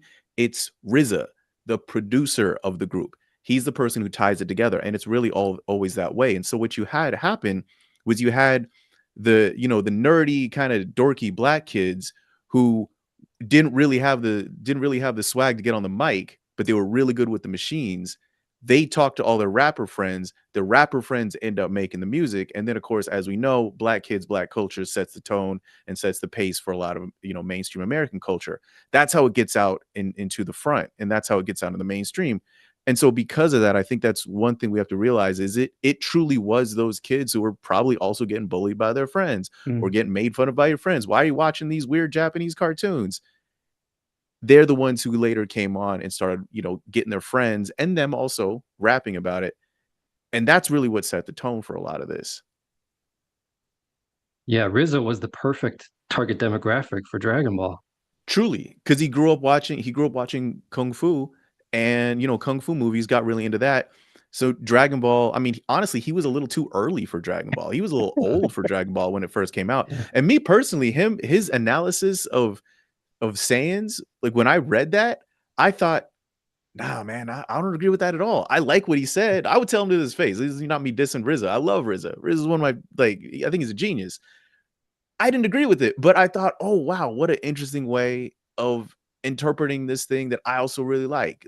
That's so cool that you really, like, really truly thought about this in a way that not a lot of people, at least consciously, thought about it. Camila, would you like to add something?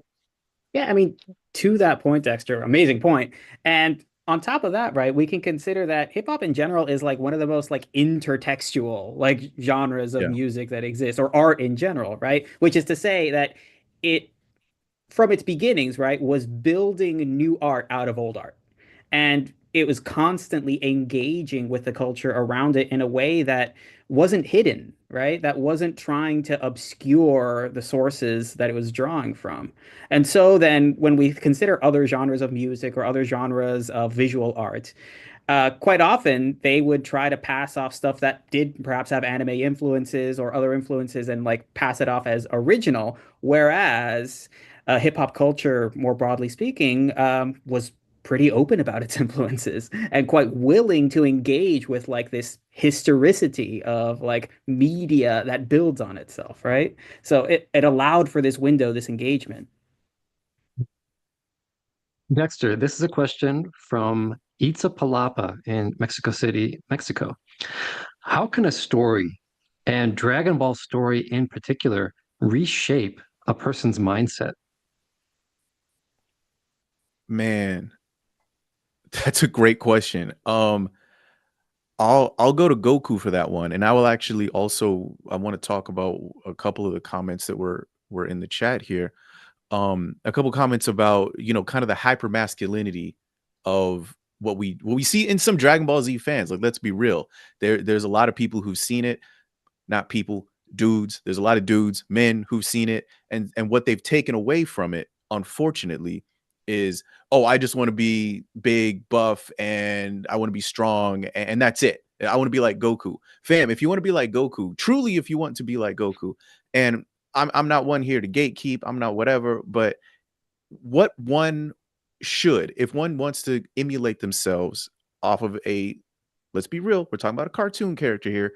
If you want to emulate yourself off a cartoon character, I would hope that you're not just taking the, yes, I want to lift weights. That is that's all. Or I would also like to beat people up. That is not what Goku at all was about. The thing that I think one should want to take, and this is something that I think is very unfortunate, that, in the States, we got Dragon Ball Z. That's what most people know. And so the first thing that people saw is they saw a bunch of big buff dudes taking their shirts off and hitting each other. When if you start at Dragon Ball, precisely, if you start at Dragon Ball, what you see is a little kid who sees somebody else who's stronger and says, wow, there's stronger people out there. That's so cool. Maybe I can be like that too. And then when he gets strong like that, he gets bored and he says, I want to find somebody else who can teach me stuff. I'm just happy that there are people out there who are also amazing and who are better than me. That would be what I would hope people take. That's, and if, listen, in as much as I have modeled some of my, approach to life off of once again, a cartoon character, that's what I try to model myself on. Is I try to be happy that somebody else is doing something that I couldn't do, and say, wow, maybe I'll get to that point. And then maybe if I get at that point, somebody will be better and I can learn from that, or just think, wow, that's so cool. I think that is, one way, hopefully, that, it's something that people might not take so seriously, at least at first glance, that they could, adapt into their own life, is that kind of philosophy, which maybe you find in another piece of art or literature. If you find it in Dragon Ball, that's cool too. Yeah, so Toriyama's goal was never to teach a lesson to his audience. He wanted to entertain his audience and make pure entertainment. But we get lessons from it. There's storytelling. There's an approach to storytelling where sometimes people try to push a moral lesson on you or force you to understand something, like children's fairy tales. They're like, 20 pages or whatever. At the end, there's a specific lesson you're supposed to learn from it. Dragon Ball wasn't like that. It's a story about living. It's a story about Goku's approach to life, and Bulma's too. And she starts the whole adventure, like Danny said, and the story wouldn't exist without her. Her mindset and Goku's mindset, and the way that they literally in the first chapter they hit each other. That conflict of opposites allows us to reflect on those different mindsets. And I think the cool thing about Goku is that he never wants to conquer other people. He wants to conquer himself. So whatever level he's at, he thinks there's got to be a higher level. And then he meets people who are at that higher level, and that's why he fights them. It's so that he can challenge himself and conquer himself. And that's why you notice when he defeats Frieza, he doesn't want to end his life. He wants to. He says, "Okay, I've beaten you. I've won. I've become the Super Saiyan. I've done all of that. I've avenged the Saiyans and all of that. Now I'm going to leave. This battle's over." But Frieza, being with the mindset that he has, he insists on being the best and dominating others, and he forces Goku to do something he doesn't want to do, because Goku's usual mindset is to be kind and compassionate and to just focus on himself and his perpetual growth. And that mindset really comes from traditional East Asian culture, Buddhism and Taoism, and yet this practice called Shugyo, or in Chinese, Xiaolian, which is self-cultivation. He wants to do his own thing and rise up to higher levels. And that is what has inspired so many people around the world, whether you want to become an artist or like a musician or maybe a film director or actor or whatever it might be, or even like while doing these presentations, I thought, oh, I can do better. I want to reach the next level. I want to be like Goku and ascend with my video development and presentation skills. So it affects every part of our lives. As Dragon Ball fans, we think of that every day when we're facing a hardship or some kind of difficulty. We think, no, I can persevere. I can push through this. I can do it. And then we do. And it's validating and it makes us feel good. And that stays with us for our entire lives. I just wanted to go back to Dexter's point about, I do find it fascinating because in my thing, I talked about the abuse that I got from fellow fans. And so it is wild to me to be in love with Goku or Superman or Star Wars or, you know, any of these. I can also say this as a DC Comics writer, like, and not understand your own franchise, like, and not understand your own hero. And by that, I mean, like, yeah, if when I look at some of the comments and this is not the whole fandom. And also I want to say, if you get like, well, not me, then I'm not talking about you, you know, but it is obviously, if you've been online, then you've probably seen abuse. And that to me is so wild. It's kind of like what we said of like, how can you not take the open-heartedness, the humanity, like all of those lessons, you're acting like the villain in your franchise as opposed to like your protagonist hero that you look up to. So I don't know if y'all have thoughts on that at all. It's I mean, not I that said 'em, but uncommon, yeah. right? Yeah. That I mean, malversion happens everywhere. I mean, in DC, we can see that, right? And you know, like the US like live action adaptation of the Dragon Ball franchise.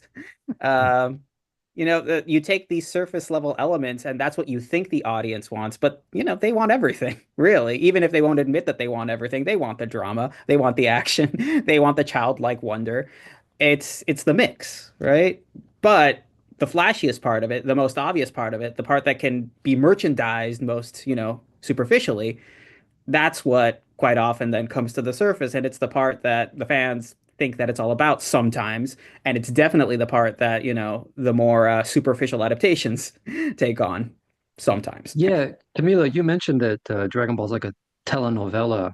That's how it was perceived in Latin American communities. So you mentioned also the superficial side to it. And it seems like those things are kind of like there's that level, and then there's a deeper level where the more you watch it, the more ingrained it gets in you, and that like a soap opera, but with martial artists, you know? And then that's how the lessons get in.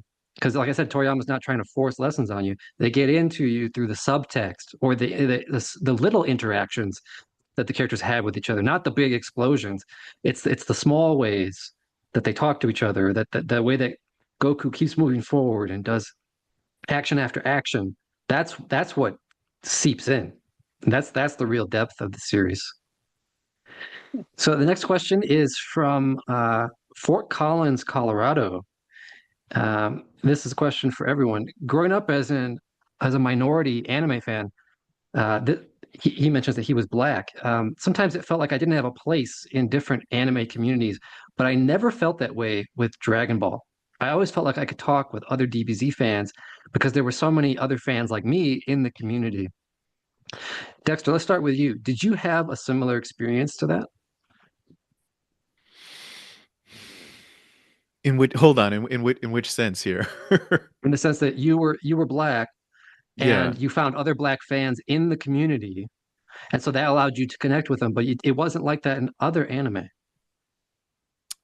Not personally. The friend group that I had was, and I can remember who was put me on to it.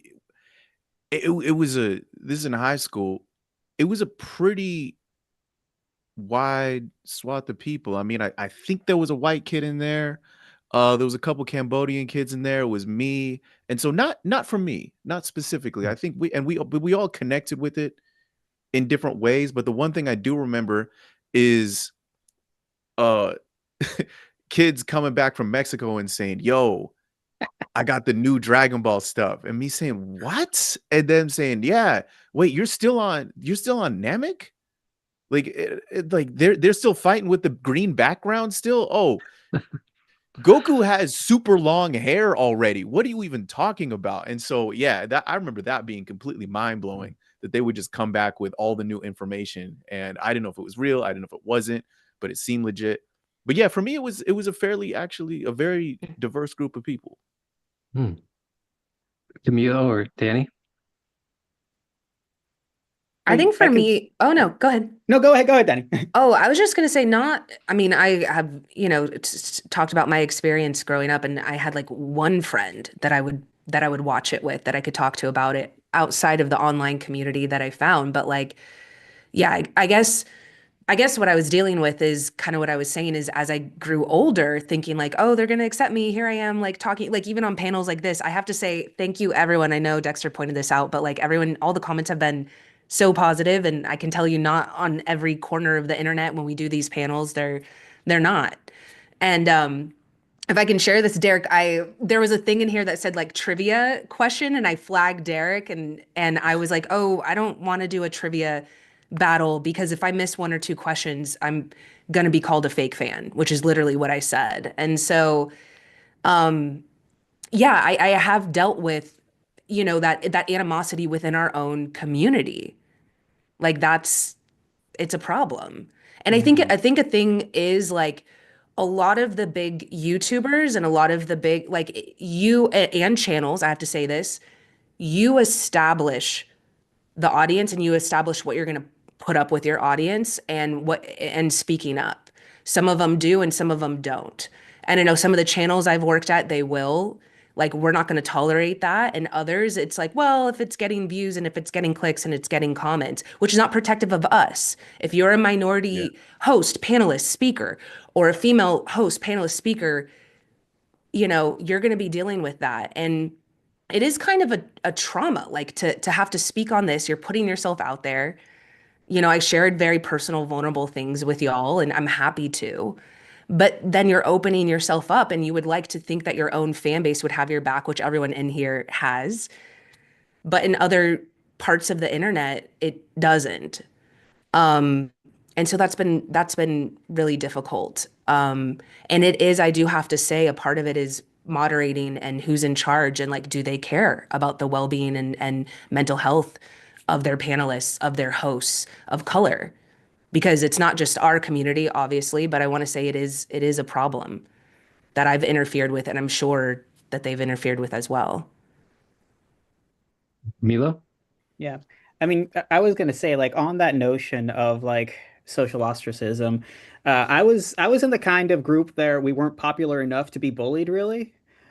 And that, like, there was just no attention, like barring negative attention, we were the kind of group of kids that at one point there was a teacher sting around us on a lunch period because they thought we were dealing drugs, but it turns out we were playing Yu-Gi-Oh cards. So like that's the social circumstances. Amazing. And so like we enjoyed Dragon Ball Z, like, and we were like maybe on the cusp of maybe being a little too old for it in some ways, in that it was fun and we were definitely into it, but it was also really funny because on the one hand, I was hanging out with like my cousins in Chile and we were like way ahead on the show, right?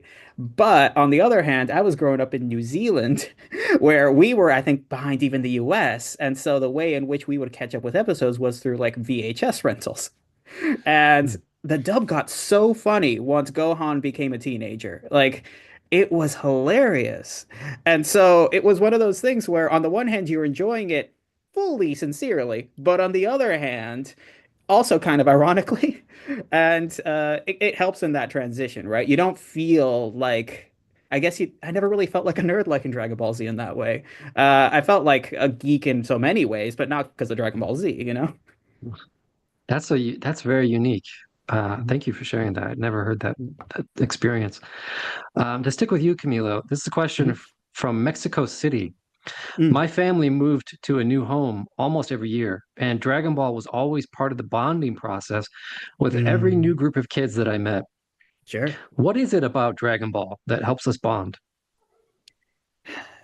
It's such a, I mean, it's a simple story in some ways, but it's also like a deep and really expansive story. And it ran for so long. And it was so popular, right, that it never really went off the air in Latin America. You could always find it.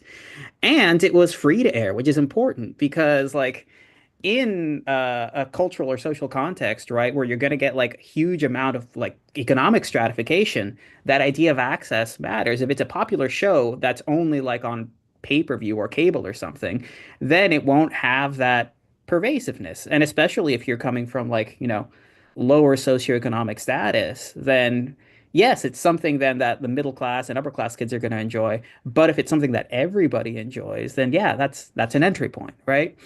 And Danny, to your point, it's also something. Actually, no, Dexter, you guys both made this point, right? That it's a little bit subversive, that it's something that is fully, accessible to kids and on kids' TV. But I mean, it's a little bit edgy, and it doesn't speak down to you as a program.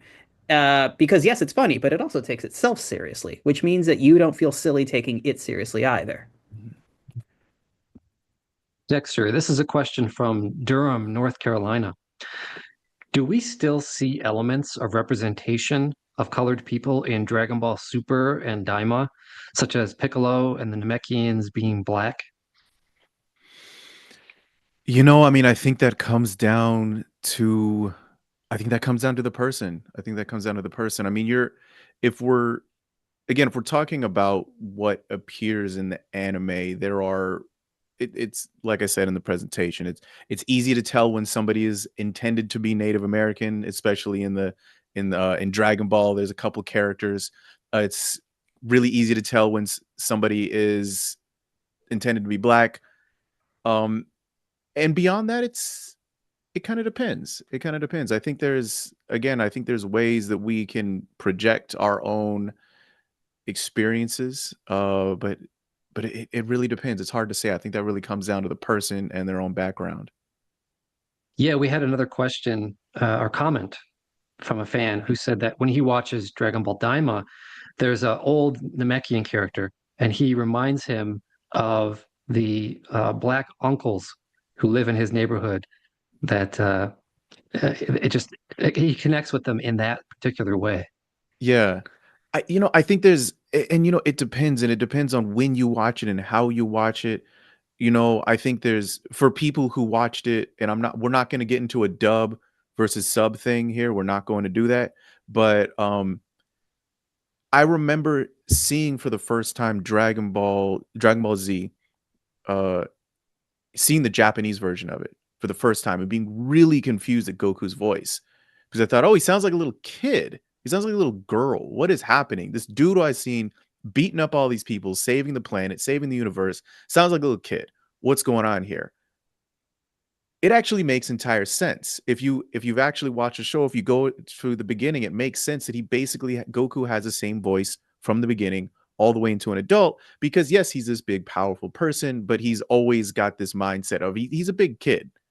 He's a big kid. And there's something, again, I think this is something that gets lost in translation, to use the phrase of, people who really only truly get this, big He-Man, buff guy, tough guy type thing, when there's a depth, there's a very, very simple depth, but there's a depth to the character, and it really depends on, where you're watching it. If you watched it in a country that is dubbed where Goku sounds like a big tough guy and he's intended to sound like a big tough guy, which is, I think, what they thought American audiences wanted, you might get one thing. If you watch it in a different context, you might get a different context. It's kind of like people who watch Simpsons in Spanish.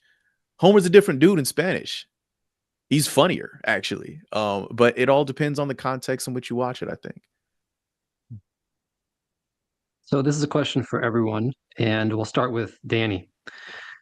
This week marks the 1 year point since Akira Toriyama's passing on March 1st, and we heard about it on March 8th. Now, when you hear the name Akira Toriyama, how does it make you feel? Oh, emotional.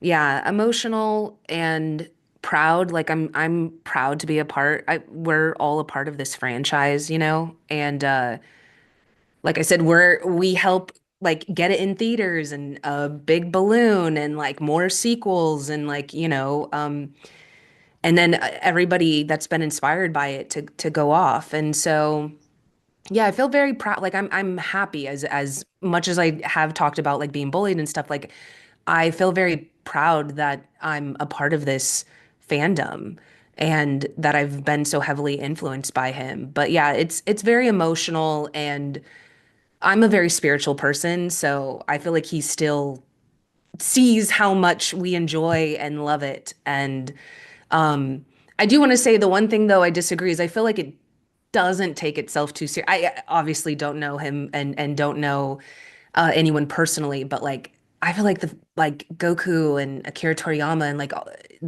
like Dragon Ball, like it doesn't, I feel, take itself too seriously, and sometimes we forget that and we take it very seriously, and we get mad at other people and other fans if they don't agree with our things and if we joke about it. And yeah, that's what I kind of love about it. And I started out as a comedy writer, and I feel like that's his humor obviously had to have rubbed off on me because that was the thing that I was watching the most when I was younger. So, not taking life too seriously, like even my suicide attempt and things that I've made dark comedies about mental health. That's what I feel like he has a way of humor, is a way to access people. It makes stuff more tangible, and so there's so much humor, especially like you said, like a lot of us started with Dragon Ball Z, but Dragon Ball, like there's so much humor and fun, and even in the toughest, dire of situations, there's always humor. And I feel like he definitely, that rubbed off on me in a lot of my work. But yeah, I still get emotional talking about him. Yeah, there's a word I like, lighthearted. I feel like Toriyama was lighthearted and Goku was lighthearted and so many of the other characters, even in the darkest of moments, they still have that positivity and light. And that really rubs off on a lot of people. And Powerful. I just wanted to say one more point of like Black and brown communities, that's us. And so that's probably another reason I feel like and in Asian communities, and I just feel like I think of back to the most dire of situations when our ancestors were still dancing and singing and having babies, and like even in the darkest moments, and it's like that's what's kept our lineage and so again, I said like I'm really spiritual, but like yeah, I feel like that's another reason probably why we relate to it. That's what we've always had to do. Mm. Camilo, when you hear the name Akira Toriyama, how does it make you feel? I was just thinking about that, and for me, I think the big one is legacy. Like the notion of just like the impact of Akira Toriyama as like a mangaka in like obviously like the cartoon like landscape in general, but also just in the notion of sci-fi, those organic sort of like shapes that you see in the industrial design across his stuff. We can even in a roundabout way kind of thank him, or I guess blame him, for the rise of like harem anime in a really roundabout way. Like Rumiko Takahashi like comes out with Ranma half in response to the popularity of tournament fighters that comes from like the Dragon Ball world, right? And so this notion of like, and with Dr. Slump, right? Like the idea of gag anime mixed with sci-fi, it's just a huge, huge impact. And yeah, to me, that's one of the big takeaways, right? The idea of all these artists and all these creators having both like this emotional relationship with his work, but also sort of like the reverberations, right? The ripple effect of the work in and of itself artistically, but it's also its popularity and then its cross-cultural influence, right? So for me, that's the big takeaway, personally, anyway. Dexter? Honestly, I'll have a different angle to it. I think one of the most impressive things, really, after he passed, was realizing that a lot of particularly American audiences actually knew who he was, like actually recognized the name, and because again, keeping in mind that Dragon Ball Z came out in a generation that didn't really even know what anime was, not really, and was just starting to learn what it was. And so the idea that there was an original, manga, original comic book that was behind it, and that person might have made multiple ones, multiple comics. I mean, if you were in Japan in the late 80s and early 90s, there's a good chance you were sick of this dude because he was everywhere. I mean, he was making video, he was doing the art for video games. He was all over all the, manga magazines. This guy, he was ubiquitous.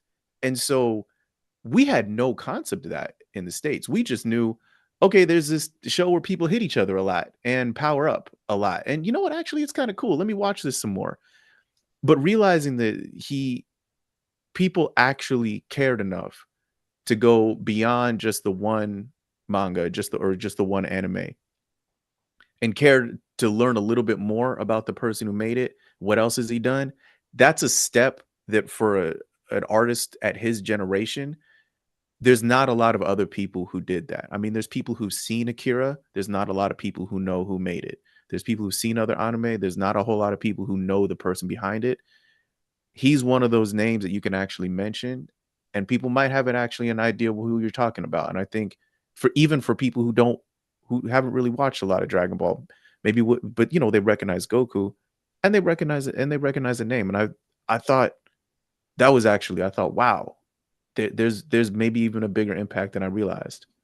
How about you? It makes me sentimental when I hear his name. I think of him and his smile and his work. It was just so funny, but also inspirational. And when he died, I was devastated for 2 weeks. I could barely eat. I couldn't talk. I was just so emotionally wrecked. It felt like I was a kung fu disciple whose master had been killed in one of those kung fu films, and they don't know what to do because that was the guy who was above. He showed the way, and every day I still now I focus on Akira Toriyama and his work, and I analyze it. I try to think what he was thinking, and I really got into his mindset. I've been doing this since 2007, when I created my website, The Tao of Dragon Ball, and I really got into his mind.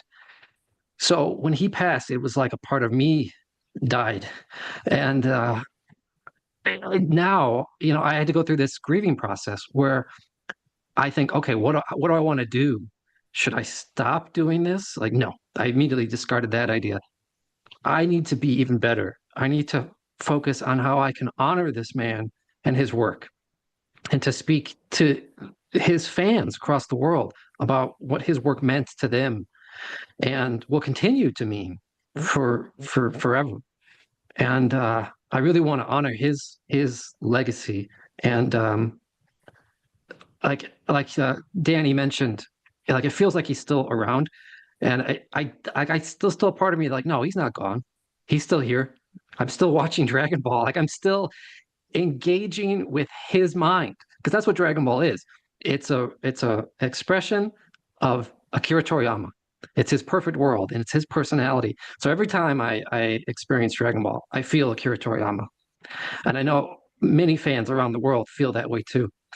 So his work will live on forever. And that's why Akira Toriyama will live on forever. So we are now done with the questions from the fans around the world. And I'd like to pass it on to Sakuya, who will ask the questions from this chat.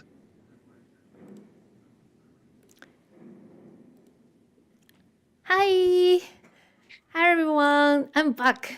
Thank you so much for your great questions, everyone, on the live chat.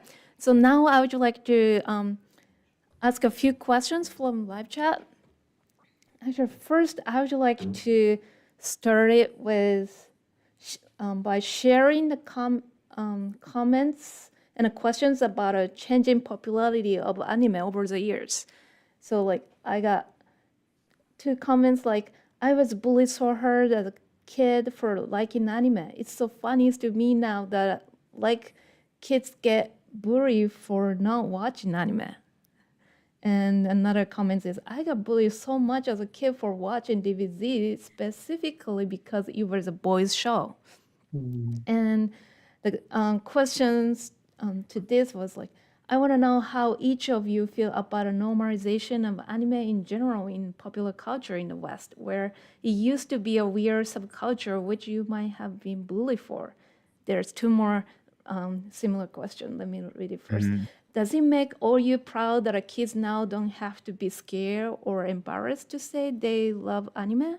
And then the last one is, Danny brought up some really interesting points regarding being an anime fan from those early days when access was so difficult. Thoughts on the ease of access now for new generations?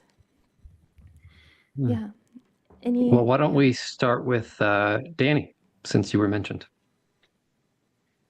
Yeah, I'm excited that people can watch it, and also in so many languages.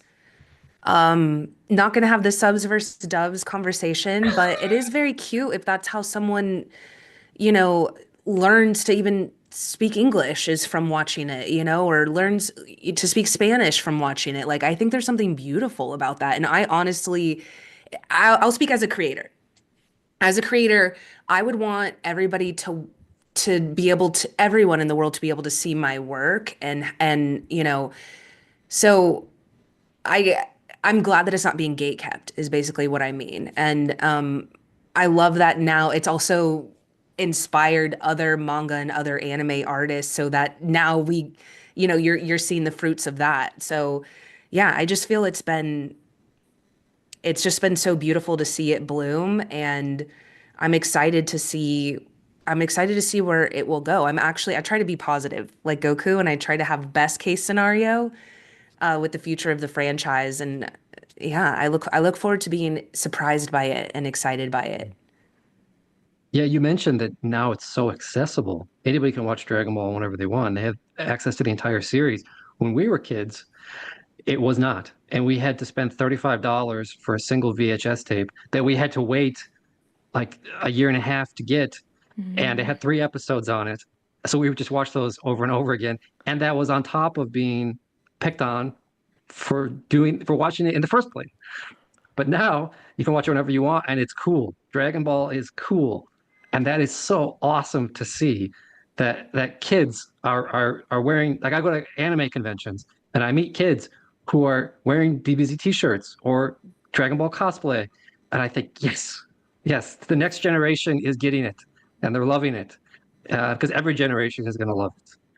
I do have to say, though, I was doing this mentorship program, and I saw that these girls were into anime, which I was like super like, oh my gosh, let me be at this table. Let me mentor this table.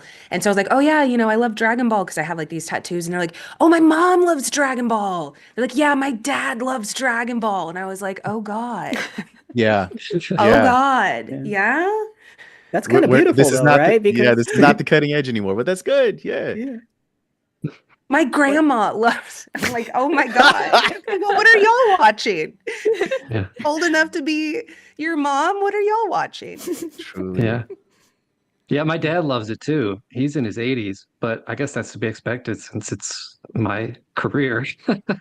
He got into it because of that, and that's really cool. Gotta be supportive. Yeah, I mean, look, I'm gonna bring it back to, the acceptance. I'm gonna bring it back to truly hot take, but I believe this fully and 100% that a lot of what helped to bring it into the mainstream was musicians. It was a lot of these black and brown kids. I mean, look, you got Bad Bunny out here doing anime stuff. You got RZA doing his thing. Shout out Rob Banks. Shout out like a lot of these rappers who were dropping anime references really early years and years ago. And this is some, again, Camila, you mentioned this. The only kind of music where this would happen would be hip hop, because even in punk, which came up about this, was born around the same time that hip hop was born, you don't talk about things that are happening around you, like in the news. You don't do that. For example, you could pick up the lyrics for a Beatles song. Nothing against the Beatles. You could pick up a Beatles song, and that could have been written by anybody today. It's very universal. Hip hop is actually not universal in some ways, in which it's very particular. A song that was written 5 years ago might be referencing a new iPhone 8, or iPhone 10 or something like that. 10 is not the newest iPhone. You're talking about the newest thing out right now. And so no, trust me, as somebody who wrote a PhD about Japanese hip hop, writing about hip hop in general is a nightmare, because by the time you publish it, it's old. So this is the thing, is these kinds of musics, with whether you're talking about even reggaeton, whether you're talking about hip hop and the blending thereof, this is a conduit for, let's talk about it, cool people who set the barometer, set the pace for what is cool, and they're putting people onto stuff that they're into. So the stuff that they mention, if they're watching anime, that gets out into the general public. And I think that is one of the things truly that help, set the table, set the ground base for people to be able to say, oh yeah, I like anime too, because such and such a rapper likes it. What are you going to say to me? What, you don't like Cardi? Like, okay. what are we even talking about here? Absolutely. And like thinking about this, like, so covered it from like a personal perspective, from like this cultural artistic perspective. If I could bring in the like industrial scholar thing, the other thing, right, is like the explosion of like narrowcasting, right? The idea that we don't have to have one cultural thing for everyone anymore. We're long past the day of the United States having like 3 or 4 big channels that everybody has to watch. To the extent, right, that down the line we have this casual breaking up, right, of mainstream culture into all of these not only narrow channels in which people can be communicated with and which companies can make stuff for, but the companies realize, oh, we don't actually need a huge audience if we have a small but very dedicated audience. And so we get the rise of what we could call like geek or nerd culture, more broadly speaking, and likewise this whole generation of what we could call like xenophilic or the love of difference audiences, right? Audiences who are in love with stuff that's coming in from not their own cultural context. And it's coming in not having to hide that cultural context, as you guys have been discussing, right? That we've done away with this idea of the jelly donut, right? Of like the digital erasing of Japanese food, to the extent that we can accept this as originating from a Japanese context, even if it's taking place with aliens or in like a medieval fantasy, or, we can still accept it as something created in Japan, probably for a Japanese audience, but that we can still enjoy with that knowledge, right? And not have to feel weird about it. Yeah, or even brag about it. I mean, look at Del the Funky Homo Sapien. I think before he dropped Deltron 3030, which is a classic album, had a track called Proto Culture. I forget which album it is, but look it up, where he's bragging about having the kind of games you can't get at Blockbuster. He's rapping about having import games from Japan, and like that was his flex.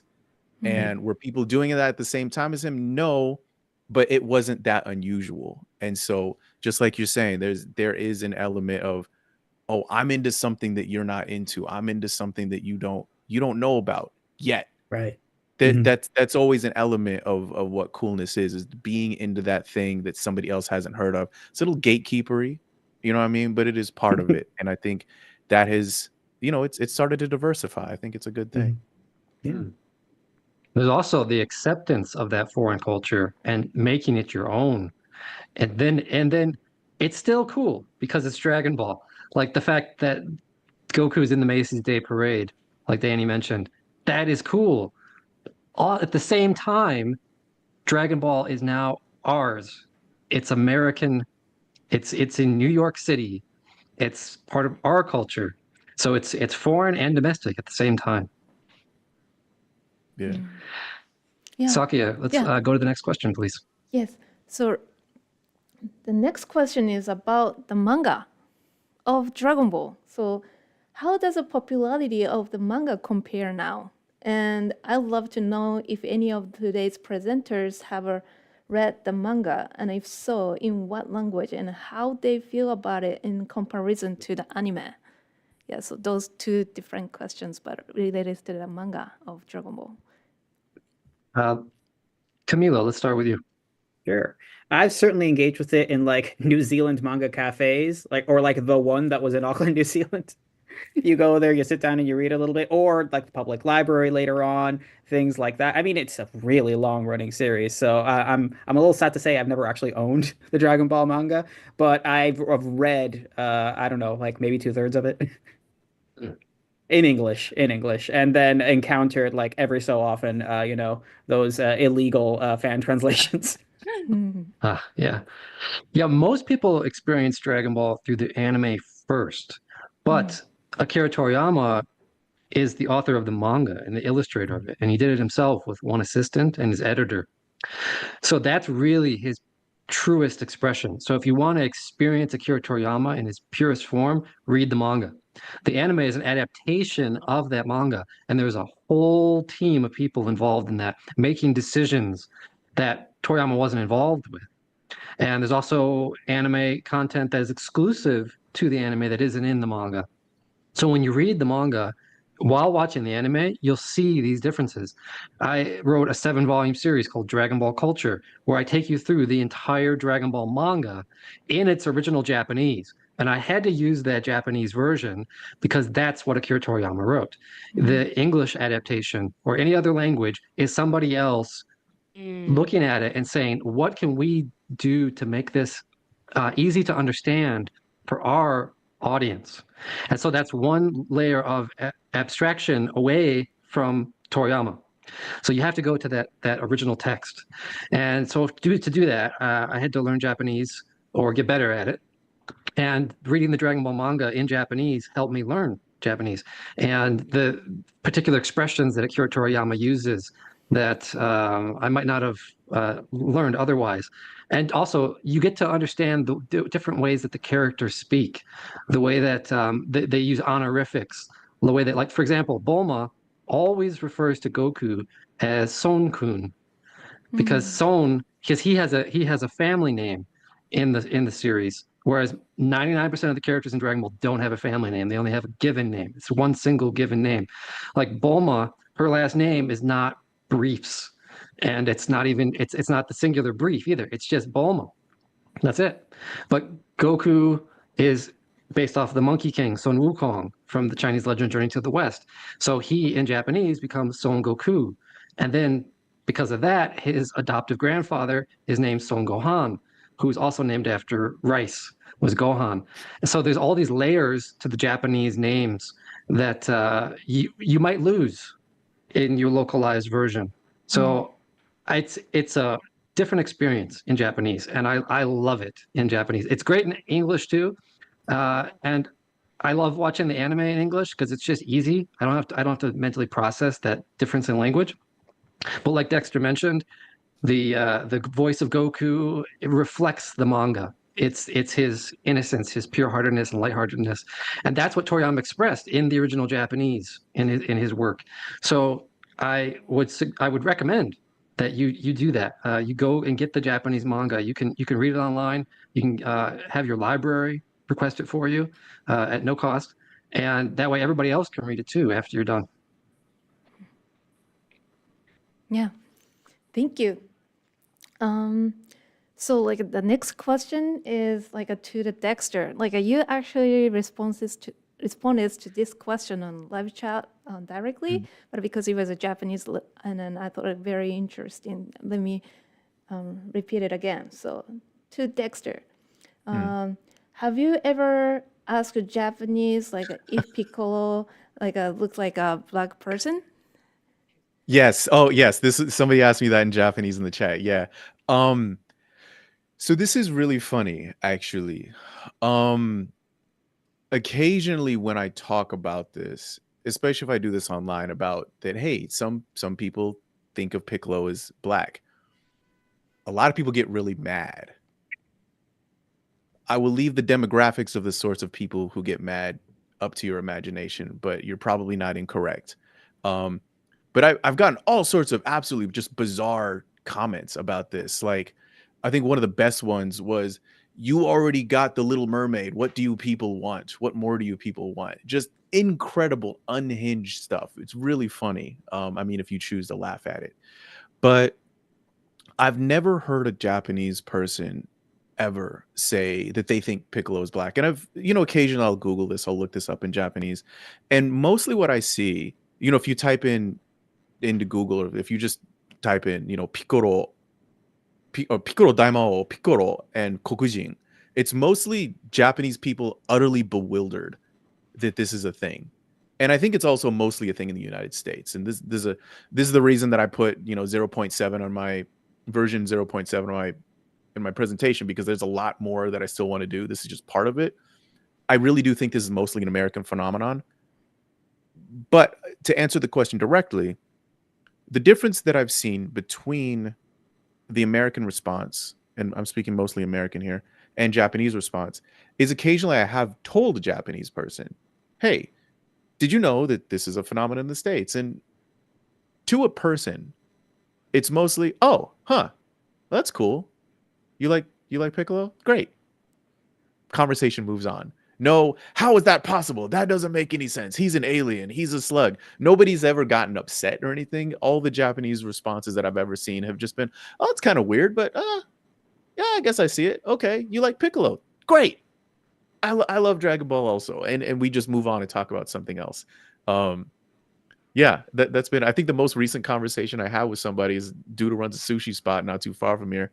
And he said, "Oh, yeah, I guess he's black. Cool." Conversation over. That was it. So, but it's not a common thing in Japan. I think this is a fairly American conversation, I think. Yeah, thank you. So this is the last question, but to Camilo from Canada but Chilean. Ask Camilo, how has Dragon Ball impacted children in Chile and in Latin America, and how do themes and characters continue to influence them as adults today? And then I would love to hear answers from everyone too, the impact on your kids. I have to claim a little bit of limited expertise on such a broad question, but at the same time, it's also because I myself transition between Chile and the English-speaking world quite a bit. I'm sort of in between those worlds. But, from my own perspective, it seems like a really, really acute generational touchstone. As I mentioned before, right, it's one of those things that from the time it began screening, started becoming a kind of a generational piece of identity, but not necessarily the kind of generational piece of identity that only belongs to the first generation. In that, I mentioned earlier, in the pre-recorded segment, El Chavo del Ocho. It's a 1970s Mexican TV show that has, at least in Chile, been essentially running nonstop, right? Every weekend it used to run for several hours, and nowadays I think still runs for a couple episodes at least. Dragon Ball seems to take up, Dragon Ball Z especially, right? Seems to take up that same niche, in that it's something that began in the late 1990s and had its sort of biggest burst of energy and affiliation in that time period. But from going to a boil, it then kind of becomes this ever-present simmer, right? Danny, to your point, right? That oh, my dad used to love Dragon Ball Z, right? The younger people are saying that, right? The idea that kind of like the Beatles, actually, right? This idea of a piece of culture that at one point was all pervasive and then doesn't really go away. And it might not always be at the forefront of people's thoughts or affiliations, but you mention it and they'll say they love it, their parents love it, they'll participate in events around it, they're excited when new aspects of it come out. It's, again, I keep reiterating this point, but popular culture, right? Popular ritual. It's just a cemented part of people's lives in a way that kind of transcends what we think of as waves of fan culture that sort of pop up and go away and then are passionate but then go away, right? It's kind of stuck around and it's become kind of universal in that sense. And again, I would very much welcome other perspectives on that because I have my sort of like Chilean thing going on, right? But you can see the way in which it sort of still exists in so many other parts of Latin America, right? So that's my answer, at least. Thank you. Any other comments on that? Like, I think Dragon Ball is going to be around for a long time to come. I have seen comments saying, "Oh, well, Akira Toriyama died, so Dragon Ball died too." That's not true. I mean, we just got Dragon Ball Daima from Akira Toriyama's own hand, and that took him 6 years to work on before it came out, which means they've been working on other things too. That's going to come out after this, and there's the Dragon Ball Super manga, and there's an entire room dedicated to creating Dragon Ball content called the Dragon Ball Room. So it's too big to stop. It's like their biggest financial earner. They're not gonna just say, "Oh, we're done." It's gonna keep coming, and we're gonna get new Dragon Ball content, and new audiences are gonna be introduced to it, and we're gonna keep talking about it. So I think this is a series that is for life once you get into it, and we're gonna continue to experience Dragon Ball for the rest of our life. I was just gonna say from the TV writing world, like the shows that my colleagues and I are making, like on Hulu and stuff, like is here. Anime is the most watched thing on Hulu. It doesn't matter if The Bear and Abbott and whatever, which are all great and I love and love and love.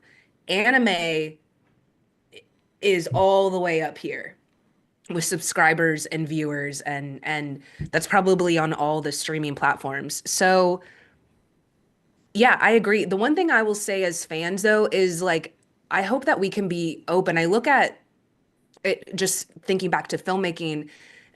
Dexter, you had mentioned James Bond, and so got me thinking about James Bond. And I don't know if y'all remember when Daniel Craig was cast as James Bond, people were not happy at all. People were not happy. They were like, he's not it, he's not it, he's not it. And then he ended up being a great James Bond. And so what I'm saying basically is Akira Toriyama is no longer has his hands necessarily on the franchise, obviously, because he's passed. So there are going to be takes, risks and things. And I guess for me as a fan, I don't want to judge something until I see it. That's what I'll say.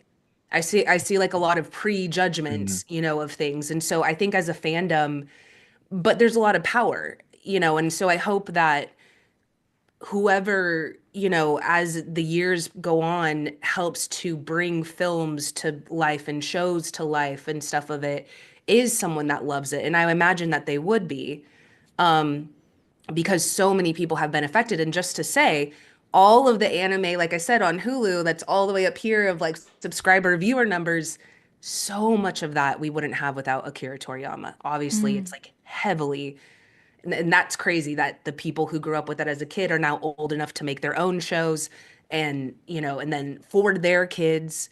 So, but yeah, that's the only thing that I would say as a fandom is like not immediately when something announced, because that happened with Daima, that happens with anything that gets announced. It's like, oh, it's gonna suck and it's not this. And okay, well, maybe it's not for you. You have 500, 600, however many episodes that were for you. I'm sure there's a lot of them that weren't, but like you have that. And you also have to remember, however old you are, there are new fans. This is what I could say about any other franchise, Star Wars, DC, Marvel, whatever. It's not just for you and what you want. And I would say even if they did do the things that you want, then you would be like, oh, I knew they were going to do this. Like no surprises. I knew they were going to do this. Of course they're going to do this. So like, I'm just saying, as someone in TV and film, let them cook. Like let them, play around. Let them fail. Some things are going to fail. Some things that, some of Dragon Ball things didn't hit, weren't okay. So anyways, that happened with Dragon Ball Daima when it came out. I remember people when they announced it. 1,000%. People were booing. Yeah. Like how could you be so who disrespectful? asked for this? Yeah. Who wants this? The person who made your franchise, Akira Toriyama wanted it. Made and then this. when he passed, they're like, oh my God. like, oh my God, and it's like, y'all, please, like, Right. And then it ended up being awesome. Dragon Ball Daima is great. yeah. It was made for all audiences. It was not a continuation of the action of Z that some adults now wanted. It was made for everyone. But they got that. Daima is sweet. You get what you were looking for as an adult in the end. And Akira Toriyama made something for everyone. And I think that's what Dragon Ball is. It's a series for everyone. Yeah. Any comments on that, like Dexter?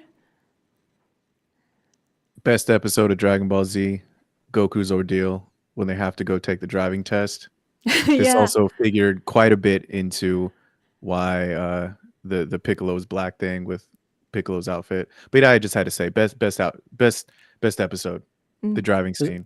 Was that the Batman shirt or No, that was but that's Vegeta.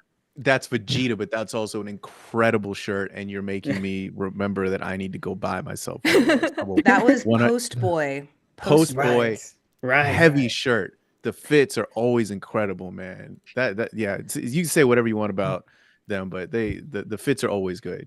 The fits are always go hard. Yeah, that's all I have. Yeah, to say. Akira Just thought I'd put that out. Toriyama was an illustrator for an advertising company before he became a manga author. So he had to draw a lot of clothes all the time. So his costume designs are on point. That guy was so talented in so many ways. He was just an incredible artist. Thank you so much. That's all for today. I'd like to give a big thank you to our special guest speakers, Dalek, Dexter, Danny, and Camilo, for sharing their expertise. Our next session will be about the educational power of manga and anime. If you are an educator, librarian, or parents who is frequently asked by kids for manga and anime, but is unsure if it's good for them, this panel is for you. So please find more information and register from the link in the description box below. Finally, before you go, please fill out a quick survey and tell us what topics you're interested in for future episodes. You can find a link in the description box as well. That was a great discussion about like a Dragon Ball. I'm so glad that I could have this. So thank you again for joining us today. Hope to see you in the next episode. Bye-bye. Everyone in chat, thank you so much for real. Thank you This was so amazing. much. For Thank real. you. The questions were brilliant. Just the analysis, the kindness that y'all showed us. Sorry, I had to say that at the end. I never want to forget the audience. Like for real, y'all made this so much fun. We could have gone for another 5 hours, but I know people gotta eat, gotta go home, gotta go to bed. Hit us up on our social media, and we'll keep answering your questions. I love hanging out with Dragon Ball fans. This was a real honor to talk about Akira Toriyama and his incredible work that has changed all of our lives, and in some cases even saved our lives. So thank you to the Japan Foundation. Thank you, Sakuya. Thank you, Akira Toriyama, and Danny, Dexter, and Camilo, and everyone in the audience. Thank you. Thanks, Derek. Thank you. Appreciate Thank man. you. Appreciate everybody. Bye. Bye-bye.